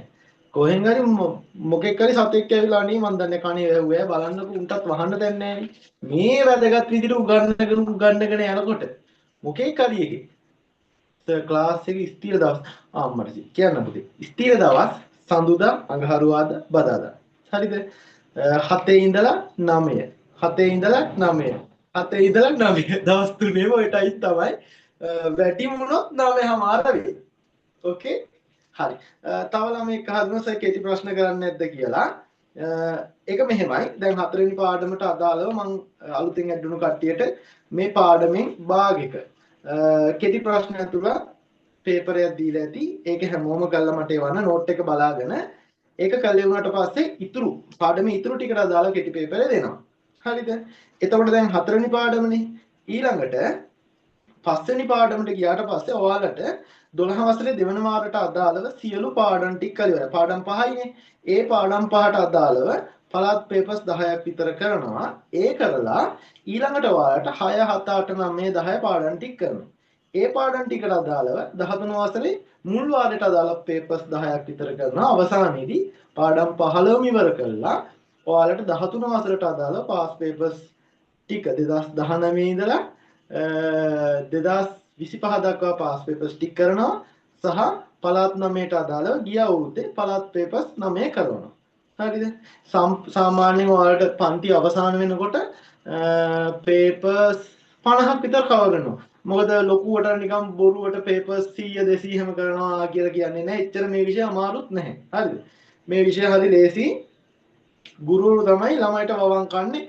දැන් හිතන්නකෝ ඔයාලට 4 වෙනි පාඩමට අදාළ නෝට් එක පිටු 60ක නෝට් එකක් දෙන එක ගුරුවරයෙක්. තව ගුරුවරයෙක් පිටු 80ක නෝට් එකක් දෙනවා. තව ගුරුවරයෙක් පිටු 100ක නෝට් එක. හැබැයි ඔය නෝට් තුනම ළමයි 3 දෙනෙක් පාඩම් කළොත් ඒ 3 දෙනාට විභාගෙට එන්නේ ඒ සාමාර්ථය. පැහැදිලිද? ඒක වෙනස්කම තමයි එක එක ගුරුවරු අදාළ කරුණු වලට එහාට ගිහිල්ලා අතිශෝක්ති වර්ණනා ඇතුළත් කරනවා. හැබැයි ඒ වර්ණනා පාඩම් කරාට තේරුමක් නැහැ. සමහර ළමයිට ඒවැ තියෙන අත්‍යවශ්‍ය කරුණු හොයාගන්න බැහැ. පැහැදිලිද? එතකොට මගේ නෝට් වල මම අතිශෝක්ති දානෝ අඩුයි. ගොඩක්ම අත්‍යවශ්‍ය කරුණු විතරයි. තේරුණාද? අපි තේරුම් ගන්න ඕනේ ගුරු විදිහට ඔයාලට විභාගයක් කිට්ටු කරලා සම්පූර්ණ පාඩම් 15ක් බලා ගන්න ගියාම ඔයාලට ඒක හමාරුයි. එතකොට අපි මූලිකත්වය දෙනවා අතිශෝක්ති වර්ණනා නෙවෙයි අත්‍යවශ්‍ය කොටස් ටික ඔයාලට උගන්වලා තියෙන්නේ. එකක් ඔයාලට අත්‍යවශ්‍ය කරුණු ටික වැටුණාට පස්සේ ලකුණු 20න් 20ම ටක් ගාලා ගන්න පුළුවන්. ඒක තමයි ඔයාලගේ මූලිකත්වය දෙන්න ඕනේ. ඔයාලා මේ වෙනකොට ක්ලාස් යන ගුරුවරුන්ගේ නෝට් එක සංසන්දනය කරන්න ඔයාලට ගුරුවත් පොත් ගන්න පුළුවන් බුක් ෂොප් වලින්. හෝ Google එකෙන් PDF විදිහට ඩවුන්ලෝඩ් කරන්න පුළුවන්. ඒ ගුරුවත් පොත් එක්ක ඔයාලගේ නෝට් සංසන්දනය කරන්න දරුවනේ. සමහරක් ගුරුවරු උගන්වන නෝට් වල ඇත්ත වශයෙන්ම අත්‍යවශ්‍ය කරුණු නැහැ පුතේ. හරිද? උඹලා ඉස්සරහම මගේ නෝට් එක සංසන්දනය කළා වලට ගුරුවත් පොතත් එක්ක. නැත්තම් කියන සර් කියන මේ අනිත්‍යෝන්ගේ සංසන්දනය කරන සර් කෙනයි කියලා. ඉස්සරහ මගේ සංසන්දනය කළා බලන්න 100%ක්ම නිව් සිලබස් තියෙන ඕල් සිලබස් ගාවල නැහැ. නිව් සිලබස් එක තියන්නේ නිව් සිලබස් එක වලට පහසුයි. ඒකින් ඕනේ ස්ටාර්ට්ම මගේ විෂය මේ නෝට් එක සංසන්දනය කරලා බලන්න. පැහැදිලිද? ඒ හින්දා ඔයාලා අනිත් විෂයන් එහෙම සිංහල කරන ළමයා සිංහල ගුරුවත් පොතත් එක්ක ජෝග්‍රෆි කරන ළමයා ජෝග්‍රෆි ගුරුවත් පොතත් එක්ක සංසන්දනය කරලා බලන්න. විභාගේ කිට්ටු කරලා දුක් වෙනවට වඩා මේ දැන් මාස 6ක් ඇතුළත ඔයාලට වෙනස් වෙන්න ඕනි තැන්වල වෙනස් වෙන්න පුළුවන්. අංක 1 ගුරුවරට ආදරය ගන්න එපා. විෂයට ආදරය ගන්න, පොත්පත්ට ආදරය ගන්න, తాවකාලික ආදර සම්බන්ධතාවල ගැවලෙන්න එපා. ඒ තුනක ගන්න ළමයි අවසාන මාස දෙක කිට්ටු කරලා නන්නත්තර විදිහට දාලා යන්න ගියාම ඒ තුන තියා සීතුනක්වත් ගන්න බැරි අවස්ථා තියෙනවා. පැහැදිලිද? ඒ හින්දා සල්ලි හොයපල්ලා ආදරේ හම්බෙයි, ලස්සන ගෑනු මිනිස්සු හම්බෙයි. පැහැදිලිද? තේනද? ඒකින්ද ගෙදර ගෙනලා කවුද මේ ඊනෝෂා මේ ඉමාෂා ගෙදර ගෙනල්ලා ගහගන්න පුතේ ලස්සන කොල්ලෙක් හැන්සම් කොල්ලෙක්ගේ ෆොටෝ එකක්. මම මූව කවදා හරි කසාද පදිනවා කියලා වැඩ කරන්න. එතකොට වැඩ ටික ලේසියෙන්ම කරගන්න පුළුවන්. හරිද? දැන් අහන්න එපා සර්ුත් එහෙම ගහගෙනද ඉන්නේ කියලා. අනේ නෑ පුතේ. ඔය ගෑල් ළමයි පිරිමිලා ප්‍රශ්න කියන්නේ අකාලේ මරණයටපත් වෙන ප්‍රශ්න. ඒකින්ද ඕවා නිකන් ඔළුවට දාගෙන නිකන් ඥාව ගන්න එපා බලන්න. මේ මං කොච්චර සැහැල්ලුවෙන් ඉන්නවද? ඔය සැහැල්ලුව නැති වෙනවනේ පුතේ. කෙල්ලෙක් කොල්ලෙක් ඔළුවට ආවට පස්සේ. පැහැදිලිද? උන් අපිව කනවා අපි උන් කනවා. අවසානට මුකුත්ම නැහැ. තේරුණාද? තේරුණාද දිශා? උඹට ඉතින් ඕ ටික අහගන්න කලුතර ඉඳලම මගේ පන්තියට එන්න උනා නේ. ඒකනේ. බලහන්කෝ මං ඇඹිලි පිටියේ උඹ කලුතර. කොච්චර දුරක්ද? ඕකේ. හැඳින්වීමක් කරේ නිගමනයක් කරේ නෑ නේද? නිගමනය කරලා නිදහස් කරන්නම් ඈ.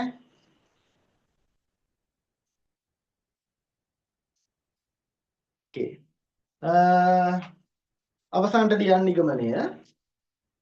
ඒ අනුව ගත් කල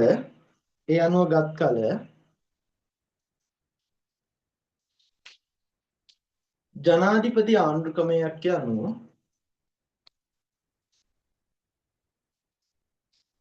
ලෝකයේ පවතින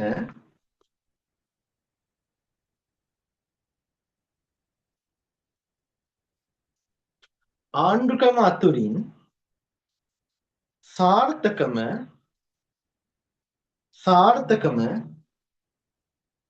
පාලන ක්‍රමයක් ලෙස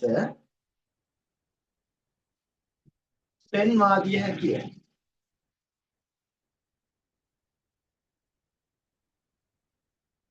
එයට හොඳම උදාහරණය ලෙස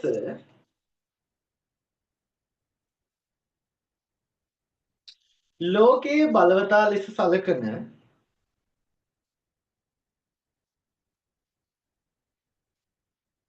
ඇමරිකාව තුලද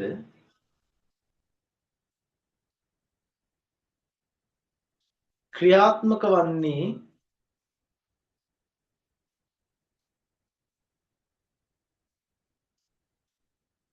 ජනාධිපති ආණ්ඩුක්‍රමයක් බැවින්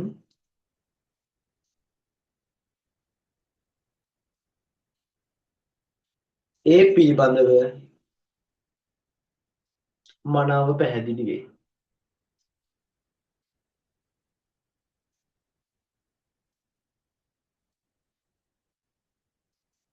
වර්තමානය වන විට ජනාධිපති සහ පාර්ලිමේන්තු ආණ්ඩුක්‍රම එකතු වීමෙන් මිශ්‍ර විධායක වැනි පාලන ක්‍රම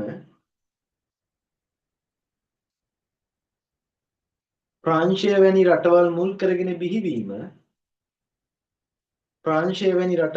කරගෙන බිහිවීම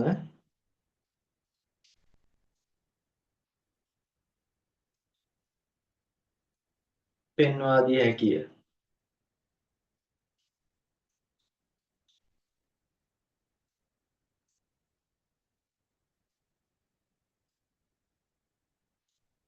ඉහත කරුණු අනුව ජනාධිපති ආණ්ඩුක්‍රමයක් පිළිබඳ මනාව පැහැදිලි වේ. හරිද? කෝ සඳුනි උත්තමාවිය ලීවරද?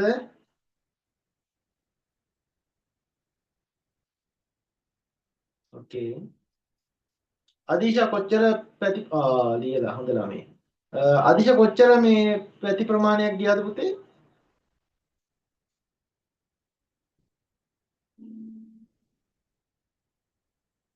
ඇහෙන්නේ නෑ බං බෝකෝ ඔෆ් කරන්නේ හයියෙන් කියා ගැවුවල මගේ කන් දෙකට ඇහෙනවා කියලා. ඇහෙන්නේ නෑ පුතේ. කවුරු හරි කියන්නේ ඇඟිලි වලින් 4ක් ගිහිල්ලාද? 3යි. 3යි භාගයයි. 4ක් ගියාද? කමක් නෑ. ඉතින් ඔයාලා මෙහෙමනේ. ඔයාලා මේ කෙටි කරන එකේ එක්ස්පර්ට්ලානේ. ඒකින්ද ඕක ලියනකොට ඕක 2.5ක් විතර වෙනවා මට ෂුවර් ඈ. බොරුවට කියන්න වැඩක් නෑනේ. හරි. දැන් මම මේක කියලා දෙන්නම්. හරිද?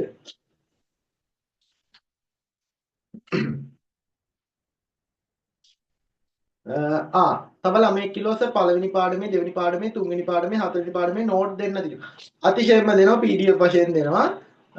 ටියුට් විදියට දෙනවා. මම හැබැයි මේ දවස් දෙක ටියුට් විදියට යවන්න නැහැ ළමයිට. ඒක මට පහසුයි හින්දා.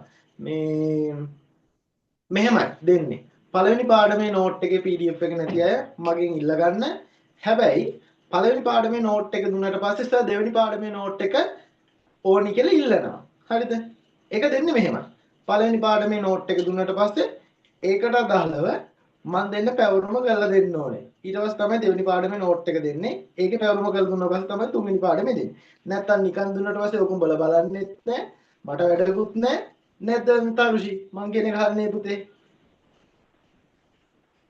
ඔයාගෙන් අහන්නේ ආන්න එහෙම. මේ තව ස්පෙෂල් වැඩක් තියෙනවා. මගේ හෝල් ක්ලාස් වල ළමයි නම් හෝල් ක්ලාස් 3ෙම ඇඹිලි පිටිය තංගාල අම්බලන්තර ක්ලාස් 3ේම ළමයි මේ පළවෙනි පාඩම ගත්තාම පළවෙනි පාඩමෙන් කෙටි ප්‍රශ්න 100ක් විතර හදලා තියෙනවා. දෙවෙනි පාඩමින් එහෙම හදලා තියෙනවා. තුන්වෙනි පාඩමෙන් හතරවෙනි පාඩමෙන් එහෙම හදලා තියෙනවා. ඒක විශේෂත්වය තමයි ඔයා මේ හතරවෙනි පාඩමෙන් හිතන්නකෝ කෙටි ප්‍රශ්න ගොඩක් හැදුවා. කෙටි ප්‍රශ්න 80ක් විතර හැදුවා කියලා. ඔයාට හතරවෙනි පාඩමේ බහුවර්ණයක් හරි කෙටි ලිඛිත ප්‍රශ්නයක් හරි ආවොත් වහල විලු ගණන් කරන්න ඕනේ නැහැ. මොකද ඔයා මේ පාඩමේ අස්සක් මුල්ලක් නෑරම කෙටි ප්‍රශ්න හදලා තියෙන්නේ. ඒ කියන්නේ ඔයාට මේ පාඩමේ හැම තැනක් ගැනම හොඳ අවබෝධයක් තියෙනවා. එක ළමයෙක් ඉන්නවා 27 දින ළමයෙක් කොල්ලෙක් මං කියන්නේ මේ කොල්ලාගේ නම මේ කාශ්‍යප උට කියන්නේ කියලා දෙන්නේ කින් කාශ්‍යප කියලා. හරිද? ඕ ඒ එක කෑවුනේ මේ විදිනේ ඒ කොල්ල පුතේ පාඩම් මගෙන් පාඩම් 5ක් ඉල්ලගත්තා. පාඩම් 5ට අදාළව කෙටි ප්‍රශ්න 600ක් හැදුවා. කෙටි ප්‍රශ්න 600ක් හැදුවා. හරිද? බලන්න උනන්දු 26 එකක්වත් එච්චර උනන්දු නැහැ. හරිද? ඒකින්ද ඔයාලට කියන්නේ දැන් හතරවෙනි පාඩමේ PDF එක දීලා තියෙන්නේ මේ පාඩමට අදාළව. මේ පාඩම මම සම්පූර්ණයෙන් කම්ප්ලීට් ඉගෙනුනේ නැහැ. තාම රිවිෂන් ටික විතරයි කතා කරේ. මේ පාඩමට අදාළව ඔයාලට හදන්න පුළුවන්. සියලු කෙටි ප්‍රශ්න ටික හදන්න. ප්‍රශ්න 80ක් 60ක් 70ක් වෙන්න පුළුවන්. හදලා මට ස්ක්‍රීන්ෂොට් විදියට ෆොටෝස් ටිකක් ගහලා දාන්න. ස්ක්‍රීන්ෂොට් හරි ෆොටෝස් විදියට හරි මට ඉන්බොක්ස් මැසේජ් එකක් දාන්න සර් මෙන්න මේ ටික මම කෙරුවා කියලා. හරිද? ඕකේ. එතකොට පළවෙනි දෙවෙනි තුන්වෙනි හතරවෙනි පාඩම් හතරටම අදාළව කෙටි ප්‍රශ්න 400ක් හෝ 350 ප්‍රමාණයක් හදලා ඉවර ළමයිට මම දෙනවා පළවෙනි දෙවෙනි තුන්වෙනි තුන් දෙනාටම මෙඩල් 3ක් එවනවා. හරිද? ඔන්ලයින් ක්ලාස් එකේ ඉතින් මෙඩල් දාන්න බෑනේ. අනිරත්තර පුතේවා තමයි පළවෙනිය දෙවෙනිය තුන්වෙනිය එහෙම දාන්න බෑනේ. එහෙනම් තුන් දෙනාට මෙඩල් 3ක් එවනවා. හරිද? ඒ හින්දා කවුද බලමු අද ඉඳන් ලබන සතියේ සමුද වෙනකොට ස්ටාර්ට්ම පළවෙනි දෙවෙනි තුන්වෙනි හතරවෙනි පාඩම් හතරෙන්ම මට කෙටි ප්‍රශ්න 350ක් හෝ 400ක් හදලා ස්ටාර්ට්ම එවන කෙනා. කැමතිද කට්ටිය වැඩේට? මොසර් වෙන වැඩක් කරන්නම් වෙන්නේ නැහනේ. ඒක මම ඒකින්ද ගෲප් එකට ඔයාලට පළවෙනි නෑ ගෲප් එක නේ. ඔයාලා මට මැසේජ් එකක් දාන්න. බලමු ගෲප් එකට දාන්න. ඒක ලේසි. පළවෙනි දෙවෙනි තුන්වෙනි හතරවෙනි පාඩම් ටික ඔක්කොගෙම PDF ටික දාන්න. ඕ කැමති. හරි ෂෝයි. මං හරි ආසයි වැඩ කරන්න කැමති ළමයිට. තේරුණාද? ඔයත් කැමතිද? කාටද මටද? අනේ පාණි මට කැමති වෙන්නේ. මං හරි අහිංසක සර් කෙනෙක්. ඕකේ. දැන් යනවා ජනාධිපති ආණ්ඩුක්‍රමය දැන් මං කියලා දෙනවා කියලා දීලා ටිස් ගාලා වල එලවලා දානවා. බෑම්බල තියාගෙන. තව ටීම් එකකට උගන්නන්න එපා. ජනාධිපති ආණ්ඩුක්‍රමය ගැන කියලා දුන්නේ. ජනාධිපති ආණ්ඩුක්‍රමයක් කියන්නේ රටේ තියෙන සියලුම විධායක බලතල එක පුද්ගලයෙක්ට හිමි වෙනවා නම් අන්න එයා තමයි ජනාධිපතිවරයා විදියට අපි සලකන්නේ. ජනාධිපතිවරයා තෝරගන්න සුවිශේෂී මැතිවරණයක් තියෙනවා. ඔයාලා දන්නවද මේ මැතිවරණය මොකක්ද කියලා? ඒක තමයි ජනාධිපතිවරණය කියලා කියන්නේ. ලෝකයේ ජනාධිපති ආණ්ඩුක්‍රම ක්‍රියාත්මක වන රටවල් අතර අපිට උඩින්ම තියාගන්න පුළුවන් ඇමරිකාව. අපි කියනවා ලෝකයේ බලවතා කියලා. එතකොට ලෝකයේ බලවතා විදිහට සැලකෙන ඇමරිකාව තුලත් ජනාධිපති ආණ්ඩුක්‍රමයක් තියෙනවා නම් ඔයාලට පැහැදිලි වෙනවා ජනාධිපති ආණ්ඩුක්‍රමය වඩාත් සාධක ආණ්ඩුක්‍රමයක් විදිහට අපිට හඳුනා ගන්න පුළුවන් කියලා. හරිද? ජනාධිපති ආණ්ඩුක්‍රමික මූලික ලක්ෂණ ටිකක් තියෙනවා. අපි මේ ලකුණු 10 ප්‍රශ්නය ඇතුළතදී මූලික ලක්ෂණ 4ක් කතා කරනවා. පළවෙනි එක තමයි තනි විධායකයක් පැවතීම. හරිද? හරි මයංග. ජනාධිපති ආණ්ඩුක්‍රමයක තනි විධායකයක් තියෙන්නේ. ඒ කියන්නේ ජනාධිපතිවරයා විතරයි ඉන්නේ විධායකයෙ විදියට. හැබැයි පාර්ලිමේන්තු ආණ්ඩුක්‍රමික අපි කියන කැබිනට් ආණ්ඩුක්‍රමය කැබිනට් ආණ්ඩුක්‍රමයක විධායකයන් දෙකක් තියෙනවා. අපි ඒ හින්දා කියන ද්විත්ව විධායකයන්. එකක් තමයි නාමික විධායකය, අනිත් එක සත්ත්ව විධායකය. පැහැදිලිද? අපි මේ සත්ත්ව විධායකයට සමහරක් රටවලදී කියනවා දේශපාලන විධායකය කියලා.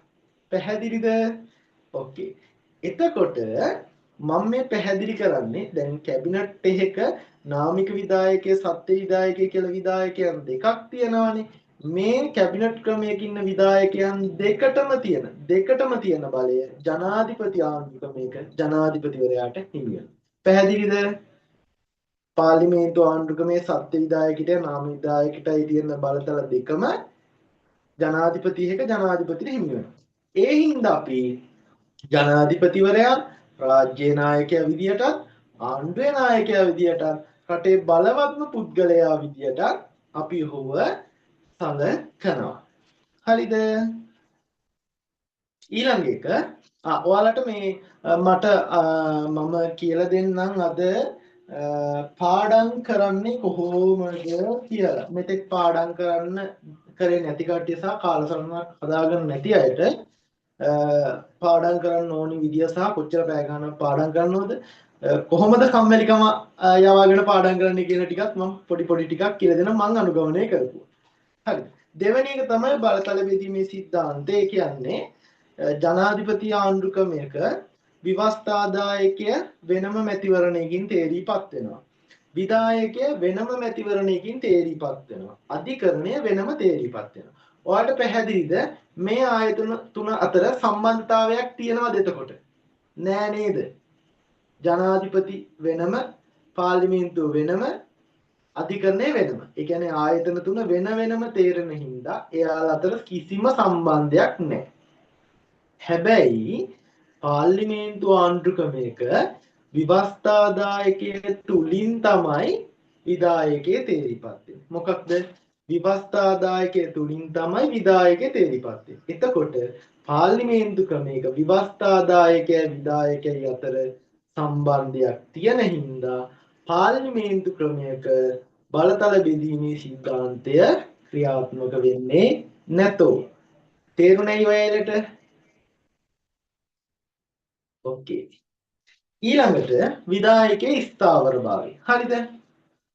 දැන් පුතේ කැබිනට් ආණ්ඩුක්‍රමයක අගමැති ඇතුළු කැබිනට් මණ්ඩලයක් නේද? එතකොට පාර්ලිමේන්තු ආණ්ඩුක්‍රමයක අගමැති ඇතුළු කැබිනට් මණ්ඩලය කියන්නේ කිහිප දෙනෙක්. කිහිප දෙනෙක් එකතු වෙලා තමයි සාකච්ඡා කරලා තීරණ ගන්න. හරිද? දැන් එහෙම තීරණ ගන්නකොට වැඩි කාලයක් යනවද පුතේ? දැන් මේ කැබිනට් අමාත්‍යවරු 5 දෙනෙක් එකතු වෙලා සාකච්ඡා කරලා තීරණ ගන්නකොට වෙලාවක් යනවා නේද? හැබැයි ජනාධිපති ආණ්ඩුක්‍රමයක ජනාධිපතිවරයා හිතුණා ගත්තා තීරණය. එතකොට එයා සාකච්ඡා කරනවද? නැහැ. එයාට හිතෙන තනි තීරණය ගන්නවා. ඒ හින්දා ජනාධිපති ආණ්ඩුක්‍රමයක කාලය ඉතුරුයි, වියදම ඉතුරුයි සහ රටක ඇතිවන ඕනම ප්‍රශ්නයකදී එයාට ඉක්මන් විසඳුම් ගන්න පුළුවන් හැකියාවක් තියෙනවා. ඒ හින්දා අපි ජනාධිපති ආණ්ඩුක්‍රමය ස්ථාවරභාවයෙන් වැඩි කියලා කියනවා. ඊළඟට සාමූහික මණ්ඩලයක් නොවීම. හරිද? දැන් කැබිනට් ආණ්ඩුක්‍රමයක අගමැති කැබිනට් මණ්ඩලයයි එකතු වෙලා සාකච්ඡා කරලා තමයි තීරණයක් ගන්න. පැහැදිලිද? එතකොට එයාලගේ එකමුතුකමක් තියෙන්න ඕනේ තීරණයක් ගනිද්දී. පැහැදිලිද? හැබැයි ජනාධිපති ක්‍රමයක අර කැබිනට් මණ්ඩලයක් ඉන්නවා. දැන්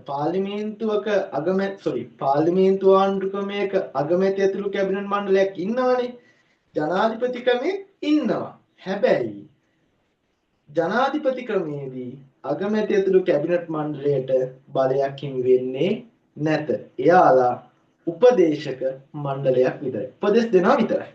තේරුණාද කියන කතාව? අයිත් කියන්නේ ඈන් තේරුන්නේ නැහැ නේද? තේරුණා? ඕකේ. විශ්මි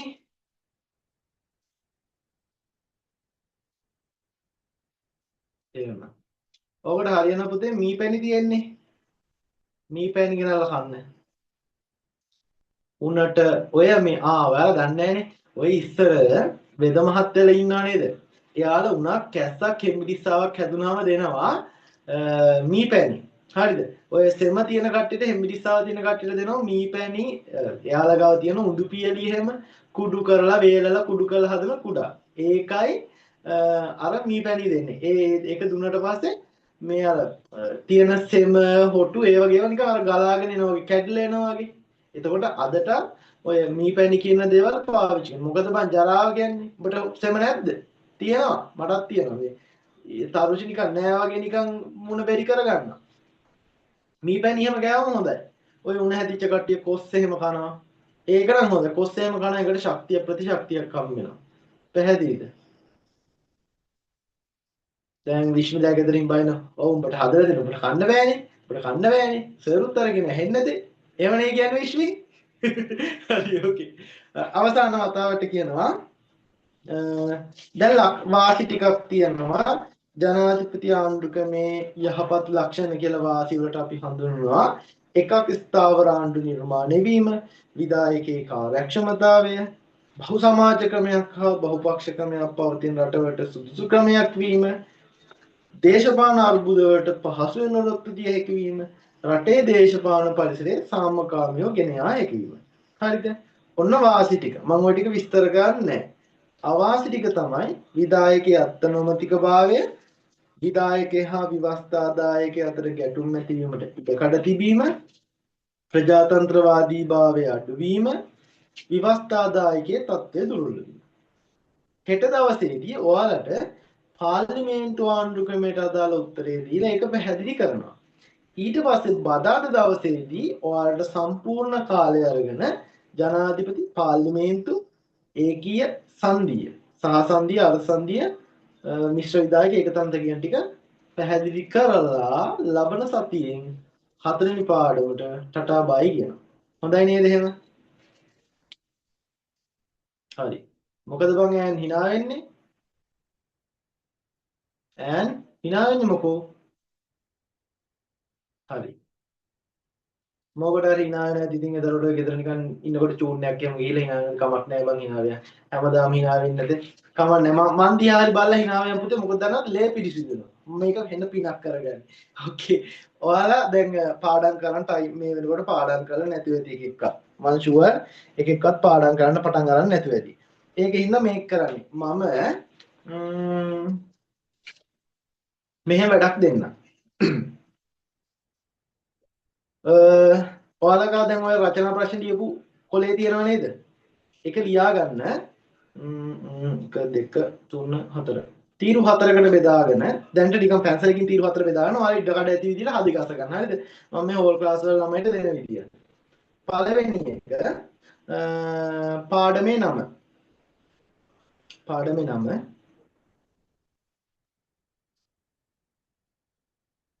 හරිද? ඊළඟ තීරුවේ එන්න ඕනේ පාඩමට අදාළ මාතෘකාව. පාඩමට අදාළ මාතෘකාව.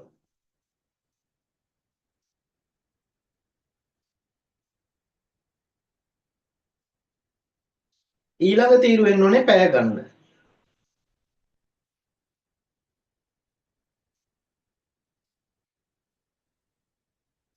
අවසාන තීරුව එන්න ඕනේ විවේක කාලය. හරිද? හරිද? අනිත් එක ඔයාලා එක දවසකට එක විෂයක් පාඩම් කරන්න ඒක නියමයි. මොකද එක දවසකට එක විෂයක් පාඩම් කරන්න ඒක ඇත්තටම වටිනවා. දවසට විෂයන් 3ක් පාඩම් කරොත් ඔයාලට එක විෂයක්වත් හරියට පාඩම් වෙන්නේ නැහැ. ඒකින්ද දවසට එක විෂයක් පාඩම් කරන්න මම ඔයාලට මේ සතියේ අද ඉඳලා ලබන සතිය සඳ වෙනකන් නියම කරන මුකුත්ම පාඩම් කරමු නැති ළමයිට නියම කරන පැය ගාන පැය 4යි. දවසකට පැය 4යි. හරිද? හරිනම් පැය 7ක් විතර යන්න පුළුවන් නම් වඩා හොඳයි. හරිද? මම අවසාන කාලේ වෙනකොට අවසාන මාස දෙකේ වගේ දවසට පැය 14 පාඩම් කරපු ටයිම් උත් තිබුණා. හරිද? මෙන්න මෙහෙමයි. ඔයාලා 8ට දැන් ඔන්න අහගන්න. හරිද? ඕකේ පළවෙනි ඉස්සලම තියෙනවා පාඩම. පාඩම කිව්වට පස්සේ අංක එක දාලා පාඩම අංක කියන්නේ පළවෙනි පාඩම නම් අංක එක. ඊළඟට පාඩමේ මාතෘකාවක් වාට ඕන නම් පාඩමේ මාතෘකාවක් දාන්න පුළුවන්. දාලා ඊළඟට පැය ගණන තියෙනව නේද? ඒ පැය ගණන එකේ ඔයා 8ට දැන් ඒක කියන්න මෙහෙමයි. 8ට ඔයා පාඩම් කරන පුටුවේ වාඩි වුණා කියන්නකෝ. 8 ඉඳලා ඔයා පාඩම් කරනවා 8:00ට ඔයාට බාත්රූම් එකට යන්න උනා මොනවා හරි තේ එකක් බොන්න උනා. හරි. ඒ ටයිම් එකට 8:00 ඉඳලා 8:40 වෙනකම් විනාඩි 10ක විතර පොඩි බ්‍රේක් එකක් ගන්න. හරිද? ඊට පස්සේ 8:40 ඉඳලා 9 වෙනකම් පාඩම් කරන්න. ඒ කියන්නේ පැයකට විනාඩි 10ක බ්‍රේක් එකක් ගන්න. හරිද? එතකොට ඔයා පැය ගන්න එකේ පැයයි විවේක කාලය ගත්ත එක විනාඩි 10ද විනාඩි 5ද විනාඩි 10කට ගන්න එපා. හරිද? ඊළඟට ඔයා දෙවෙනි පැයට යනකොට පාඩම පළවෙනි පාඩම නම් ඊළඟ මාතෘකාව ලියන්න පුළුවන් සහ ඊළඟ පැය කම්ප්ලීට් කරාට පස්සේ දෙවෙනි පැය කියලා දාන්න පුළුවන්. ඊට පස්සේ ඒක ගත්තේ විනාඩි 5ද 10ද කියලා දාන්න. කොහොම පුතේ ඔයා අද දවසේ පැය 4 පාඩම් කරාම පාඩම් කරපු මාතෘකා ගන්න කොච්චර පැය ප්‍රමාණයක් පාඩම් කරාද මොන පාඩමින්ද පාඩම් කරේ කොච්චර විවේක කාලයක් ගත්තද කියලා අද දවසේ පැය 4 වාලට කම්ප්ලීට් කරගන්න පුළුවන්. එතකොට ඔයා හිතන්න නිකමට මාසයක් ඔයා ඔහොම පාඩම් කරා. හරිද? මාසයක් පාඩම් කරාට පස්සේ ඔයා ගාව ලිස්ට් එකක් තියෙනවා. මේ මාසය තුලත ඔයා පාඩම් කරපු පාඩම් මොනවද? මාතෘකා මොනවද? කොච්චර පැය ගාණක් පාඩම් කරාද? එක මාසයක් එක සතියක් කරලා බලන්න ඔයාලට මාර මාසාවක් දැන් යකෝ මම මෙච්චර පාඩම් කරාද කියලා. එහෙම වුණාම ඔයාලට මාසයක් අවසානයේ පාඩම් කරපු මාතෘකා, පාඩම් නොකරපු මාතෘකා සහ කොච්චර වෙලාවක් පාඩම් කරාද කියන එක ඔයාලට අවබෝධයක් ලබා ගන්න පුළුවන්. ඒ තුනක් ගන්න ළමෙක් නම් ඔන්න ඔය ක්‍රමයක් හදා බලන්න. අනිවාර්යයෙන්ම සක්සස් වෙනවා. පැය 4ක් ඊට පස්සේ එකට අයියෝ උක එන චූටි කාලයක් කියලා හිතෙන්නත් පුළුවන්. එකට හිතන අම්මට තියෙන මහා කාලයක් කියලා හිතෙන්නත් පුළුවන්. හැබැයි පැය 4ක් වුණත් හරියට පාඩම් කරන්න. ඔය මං කිව්ව තාලෙන් පාඩම් කරන්න ටයිම් එක පොඩි ඔරලෝසුවක් තියාගන්න ළඟ සමහරක් ළමයි පැය 7-8 දවසට පාඩම් කරනවා. ඒ පැය 7-8 පාඩම් කරාට ඔය මං කිව්ව විදිහට පැය 4ක් පාඩම් කරන තරම්වත් පාඩම් කියලා නැහැ. භාගයක් ෆෝන් එකේ භාගයක් වෙන ලෝකෙක භාගයක් අය එහෙම පැය 7-8 පාඩම් කළ වැඩක් නැහැ. එතකොට ඔය පැයක් පාඩම් කරලා මේ පැයට විනාඩි 10ක් කරගෙන ඒ ටයිම් එකේ පාඩමට අදාළව පාඩම් කරන්න. දැන් ඔයාලට මම මේකෙන් කියන්නේ පැය 4ම එක දිගට පාඩම් කරන්න ඕනේ කියන එක නෙමෙයි. ඔයාලට පැයක් පාඩම් කළා ආයෙත් තව පැය දෙකකින් ඉතුරු පැය පාඩම් කරන එහෙම කරත් ප්‍රශ්නයක් නැහැ. හැබැයි පැය 4ක් එක දිගට අදින්න පුළුවන් නම් ඔයා ඇත්තටම සක්සස්. ඒ කියන්නේ එකම අවධානයකින් එකම රෝල් එකේ ගිහිල්ලා කියන එක. පැහැදිලිද? ඔන්න ඔච්චරයි කාරණාව. පැය 4ක් දැන්ට පාඩම් කරන කෙනෙක් try කරන්න පැය 7ක් දක්වා පාඩම් කරන්න. දැන් ඔයාලා මේ සතියේ ඉඳලා ලබන සතිය සවුන්ද වෙනකොට පැය 4ක් පාඩම් කරා කියන්නකෝ. ලබන සතිය සවුන්දට ඔයා තව පැයක් හෝ විනාඩි 30ක් වැඩි කරන්න. පැහැදිලිද? ඔයා මාසයක් අවසන් වෙනකොට ඔයාටම හිතෙයි විනාඩි 30 30 අල්ලලා ගියා. ඔයා මාසයක් අවසානයේ පැය 6ක් දක්වා පාඩම් කරන ට්‍රේනින් වෙලා කියලා. දෙවෙනි මාසෙට ඔයා යනකොට පැය 6ක ට්‍රේනින් එකක් යන්නේ. එතන ඉඳලා ඔයාට ඒ මාසේ අවසන් වෙනකොට පැය 7ක් පැය 8ක් කම්ප්ලීට් කරන්න හැකියාව තියෙන්න පුළුවන්. පැහැදිලිද? එතකොට මාසෙට දවස් 30යි පළවෙනි කියන්නේ මාසෙට දවස් 30යිනේ. එතකොට ඔයා දවස් 10ක් පොලිටිකල් වලට දවස් 10ක් අනිත් සබ්ජෙක්ට් ඊළඟට සබ්ජෙක්ට් එකට තව දවස් 10ක් තියාගන්න. හරිද? දැන් අවසානම කතාව. මේක හොඳට අහගන්න දිනෝෂා. මේක ඉතාම වැදගත් වෙයි. ඔයා මගේ පන්තියට එන්නේ. පැය 4යි. හිතන්නකෝ සතියට පැය 4යි. පැය 6ක් කරනවනේ. පැය 4යි සතියට එන්නේ. එතකොට මාසෙට පැය 4න් 4ක් ගත්තොත් පැය 16යි. පැය 16යිනේ. හරි. ඔයා හිතන්නකෝ පැය 20ක් මම උගන්වනවා. මේ විෂය පැය 20ක් උගන්වනවා මාසෙට. ඒ කියන්නේ අද පැය 5යි, ලබන සතියේ පැය 5යි, ඊළඟ සතියේ පැය 5යි, ඊළඟ සතියේ පැය 5යි. මාසෙට පැය 20යි. හරිද? අවුරුද්දට කීයද පුතේ? පැය 20 කීයක් උගන්වනවද? අවුරුද්දට. පැය 200යිනේ. පැය 200ක් කියන්නකෝ. පැය 200යි, පැය 250යි. හරිද? පැය 250යි. අවුරුද්දට පැය 250 ගත්තොත් ඔයා දවස් කීයක් ඉගෙනගෙන තියෙනවද? මාසෙට පැය 20යි කියන්නේ එක දවසට පැය 24යිනේ පුතේ. පැහැදිලිද? එතකොට ඔයා මාසෙටම මගේ පන්තියට කොච්චර කාලයක් ඔය කරලා තියෙනවද? දවස් 30 29ක් ඇතල් එක දවසයි කැප කරලා තියෙනවා. පැහැදිලිද? එතකොට ඔයාලා කොච්චර ඉගෙන ගන්නවද? මාසේ දවස් 30න් එක දවසේ සම්පූර්ණ මේ විෂයට දෙන්නේ. මම උගන්වන එකට. පැහැදිලිද? එතකොට අවුරුද්දට පැය 24 full day 12යි දෙන්නේ. පැහැදිලිද? එතකොට මගේ විෂය අවුරුද්දටම දවස් 12 ඉගෙන ගන්නේ. එතකොට අනිත් විෂය අවුරුද්දටම දවස් 12යි. ඊළඟ විෂයත් අවුරුද්දටම දවස් 12යි. පැහැදිලිද? එතකොට ඊටාම සීමිත කාලයක් ඉගෙන ගන්න. ඔන්න ඔච්චරයි කියන්න තියෙන්නේ. අවුරුදු 18ක් ඔයාලා ඉගෙන ගන්නවා මැත්ස් ක්ලාස් එකත් මට යන්න. හරි කමක් නෑ මයන්ගේ යන්න. මේ මැත්ස් ක්ලාස් එකද කියන්නේ මෙන්න මේක ඔයාලා අහගන්න ඕනි කතාවක්. මේ ඔයාලා එක වසරේ ඉඳලා 6 වසර වෙනකම් මොන්ටිසෝරි ඉඳලා 5 වසර වෙනකම් ඒත් වැරදුනා. ඔයාලා ඉපදුණු දවසේ ඉඳලා ඉස්කෝලේ පළවෙනි වසරට යනකම් අවුරුදු 6යි නේද? අවුරුදු 6යි නේද? අවුරුදු 6යි. මං කියන එක තේරෙනව නේද? තේරෙනව නේද? ඒ කියන්නේ අපි ඉපදුණු දවසේ ඉඳලා ඉස්කෝලේ පළවෙනි වසරට යනකම් අවුරුදු 6යි. මොකද කරන්නේ? කිරි බොනවා අම්මගෙන්, පරිප්පු වැට අලවනවා, ආයි ගලවනවා, ආයි පරිප්පු වැට අලවනවා අවුරුදු 6ක්. හරිද? ඊට පස්සේ එක වසරේ ඉඳලා 5 වසර දක්වා අයන්න ලියනවා, ආයිත් මකනවා, ආයි 1 2 එකතු කරනවා, අඩු කරනවා, ඔය ටිකනේ. ඊළඟට 6 7 8 9 වෙනකම්ම නේද? ගුටි කනවා, දන ගහනවා, ආයිත් ගුටි කනවා, දන ගහනවනේ.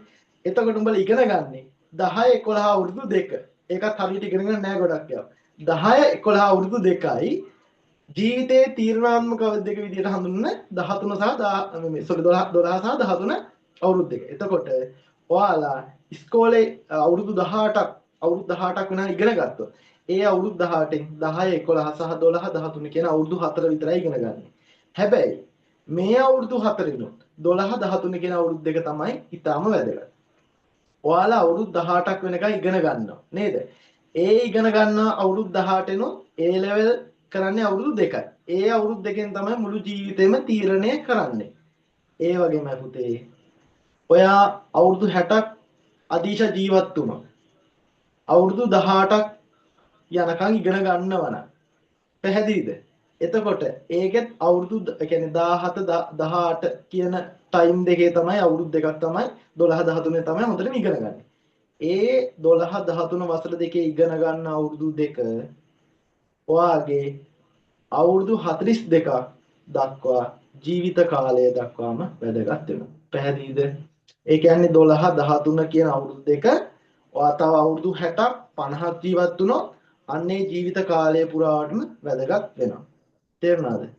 ඒ හින්දා මේ 12 13 අවුරුදු දෙකේ හරියට පන්ති යන හරියට වැඩ කරන්න. ඒකෙත් ගහනවා ගණන් පන්තියක්ද? ඕ ගණන් පන්තියක් තමයි. හරිද? ඔබ පුතේ කලිසමක් ඇදගෙන ඔළුවේ හිටගෙන ඉඳලා ආයිත් වරින්. එතකොට මේක දේශපාලන විද්‍යාව පන්තියක් කියලා තේරෙයි. මොකද දේශපාලන විද්‍යාව තේරෙන්නේ මොලේ කොලොප්පන් අයට විතරයි. පැහැදිලිය? හරි. දැන් තේරෙනව නේද? අවුරුදු දෙකක් ඉගෙනගෙන ඒක ජීවත් වෙන කාලය පුරාවටම වැදගත් වෙනවා. පැහැදිලිද? දැම්ම කසාද බැන්දට වැඩක් නැහැ. දැම්ම කසාද බඳින්න හිතෙන උන්ට කියන්නේ ඕව වෙන්නේ නැහැ. ඒකින්ද හෙට දවසේදී පන්තියේදී හමු වෙමු. ඔය දීපු 4 වෙනි පාඩමට දීපු පැවරුම කරන් එන්න. ලබන සතිය වෙනකොට පළවෙනි පාඩම් 4 කෙටි ප්‍රශ්න 350 400ක් අතර ප්‍රමාණයක් හදලා තියන්න. ඕකේ? එහෙනම් මං යන්න අවසරයි නේද වට? එහෙනම් හැමෝටම බයි දෙවියටයි හෙට දවසේදී හම්බෙමු. good night.